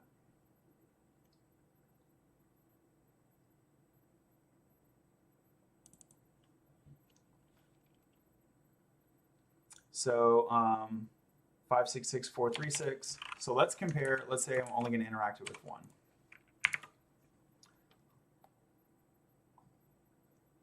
Um, 481,400. The adjusted R squared is what I care about both, but I really care about the adjusted R squared. So 481,400. 558,433. So what this means is interacting risk with industry is more informative than interacting risk with gender.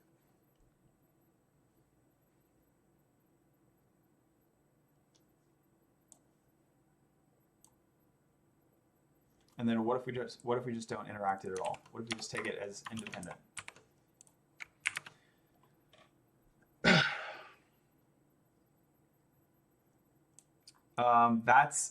It's actually better to treat risk. It's actually more informative to treat risk as an independent factor than it is to interact it with gender.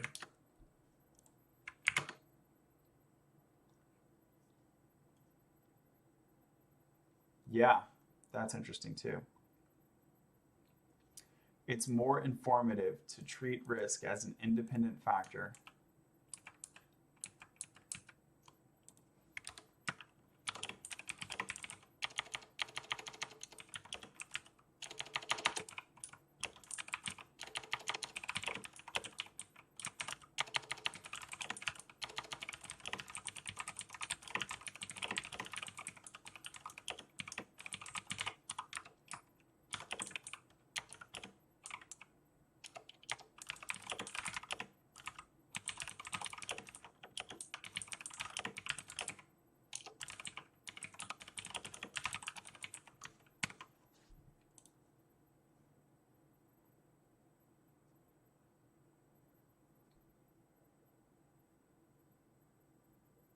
Cool.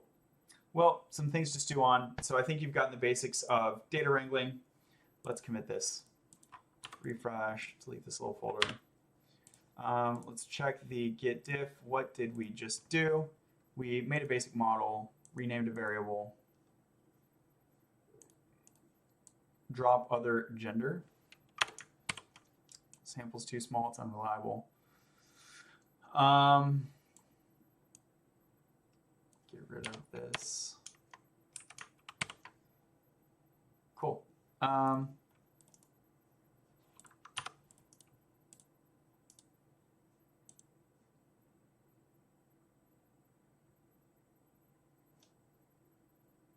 Yeah, this drops those records, doesn't it? Yep. That's okay. So EDA basic model. Oh, we didn't check for the, hold on. Yeah, one more thing. Let's check for the difference in averages. So pandas, check for sig diff and averages. I think it's just like dot mean test or something super easy like that.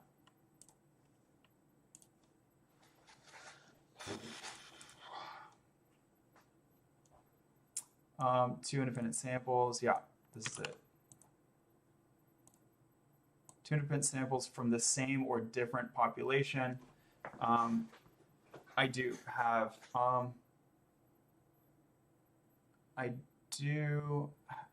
so it's the same population. Do I have two samples? I have one sample.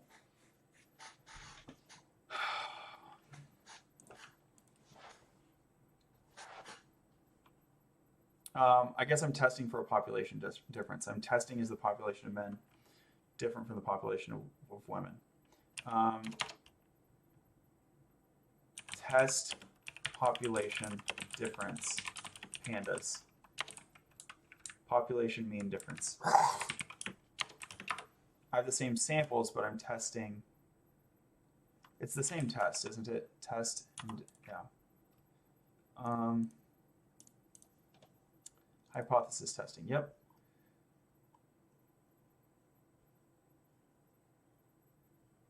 Normal distribution. Great. Yes, we're assuming normal distribution.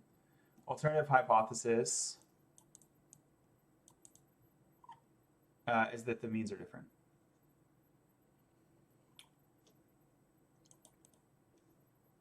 Oh, don't make me sign in. That's terrible. Yep, type 1 error, type 2 error. Yep. P-value, okay. Just want to know how to do it. So students t-test, yeah, that's right. But which one?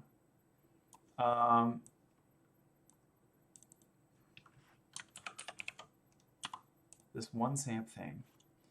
One sample determines whether the sample mean is statistically different from a known or hypothesized population mean.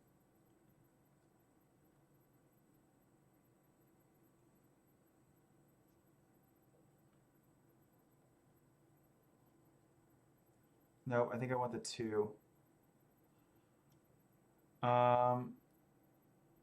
Two sample t-test, independent sample t-test compares the mean of two independent groups. That's right.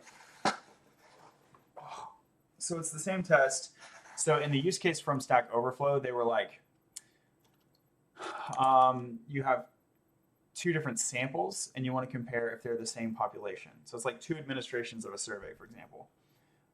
You would end up using the same test, even though logically what I'm trying to determine is something a little different because I have one administration and I want to check within that administration, can I separate two populations? But it's the same test.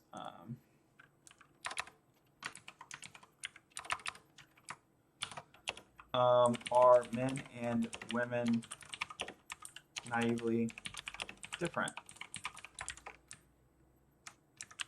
So I'm going to guess the answer is yes, but it's not going to rock my world if the answer is no. It's just going to be like I still think they're different, even if the averages end up not different. I'm going to hypothesize that there are two effects in different directions or n effects in different directions that are canceling each other out, leading to a lack of detectability on the average alone. So it's a naive test, but it's still if it confirms the theory, cool. If it doesn't confirm the theory, we're going to keep looking and not take it as a big roadblock. Okay. So how did we use it?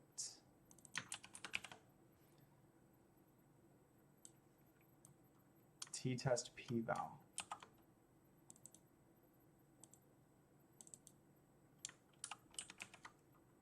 And then we're just like not using t-test, I guess. Okay. Oh, you didn't let me copy? T-test p-val.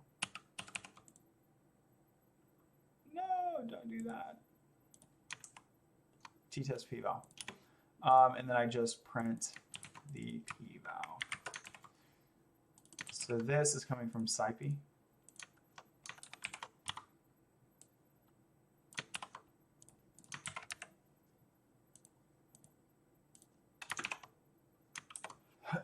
Excuse me.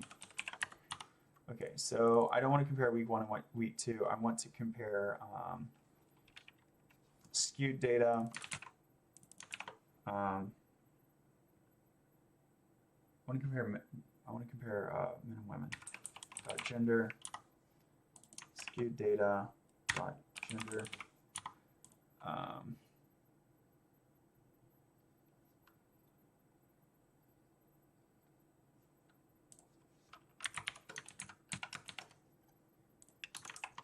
So this is creating a data frame. So I think I can do this.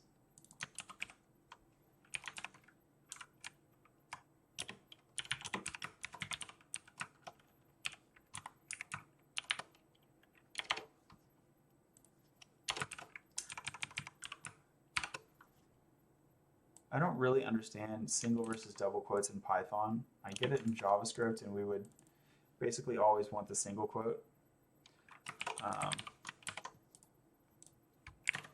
Cool.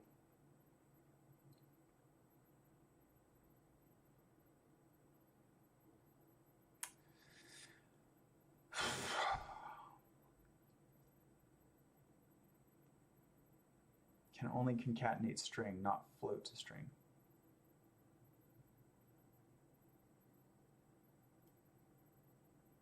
Yeah, that's so dumb. What am I doing? So I don't want to just compare like this series. I want to compare hireability in the series. Oh, did I get like actual IntelliSense there? Okay, I think it was like data frames methods. I don't think it was actually anticipating what I was typing. That would have been wild though. Okay, so the p-value is 0.5. Which means we don't reject, right? We accept, yeah. So the null hypothesis would be that there is no difference. P is about equal to 0.5. Therefore, currently retain null hypothesis of no difference. Yeah, I'm cool with that. So at a high level, net effect, hireability, no difference. Cool. I still think even though the net effect is no difference, there are going to be important structural differences. Yeah. And they just sort of cancel each other out. So cool. We'll research further. Thanks for tuning in.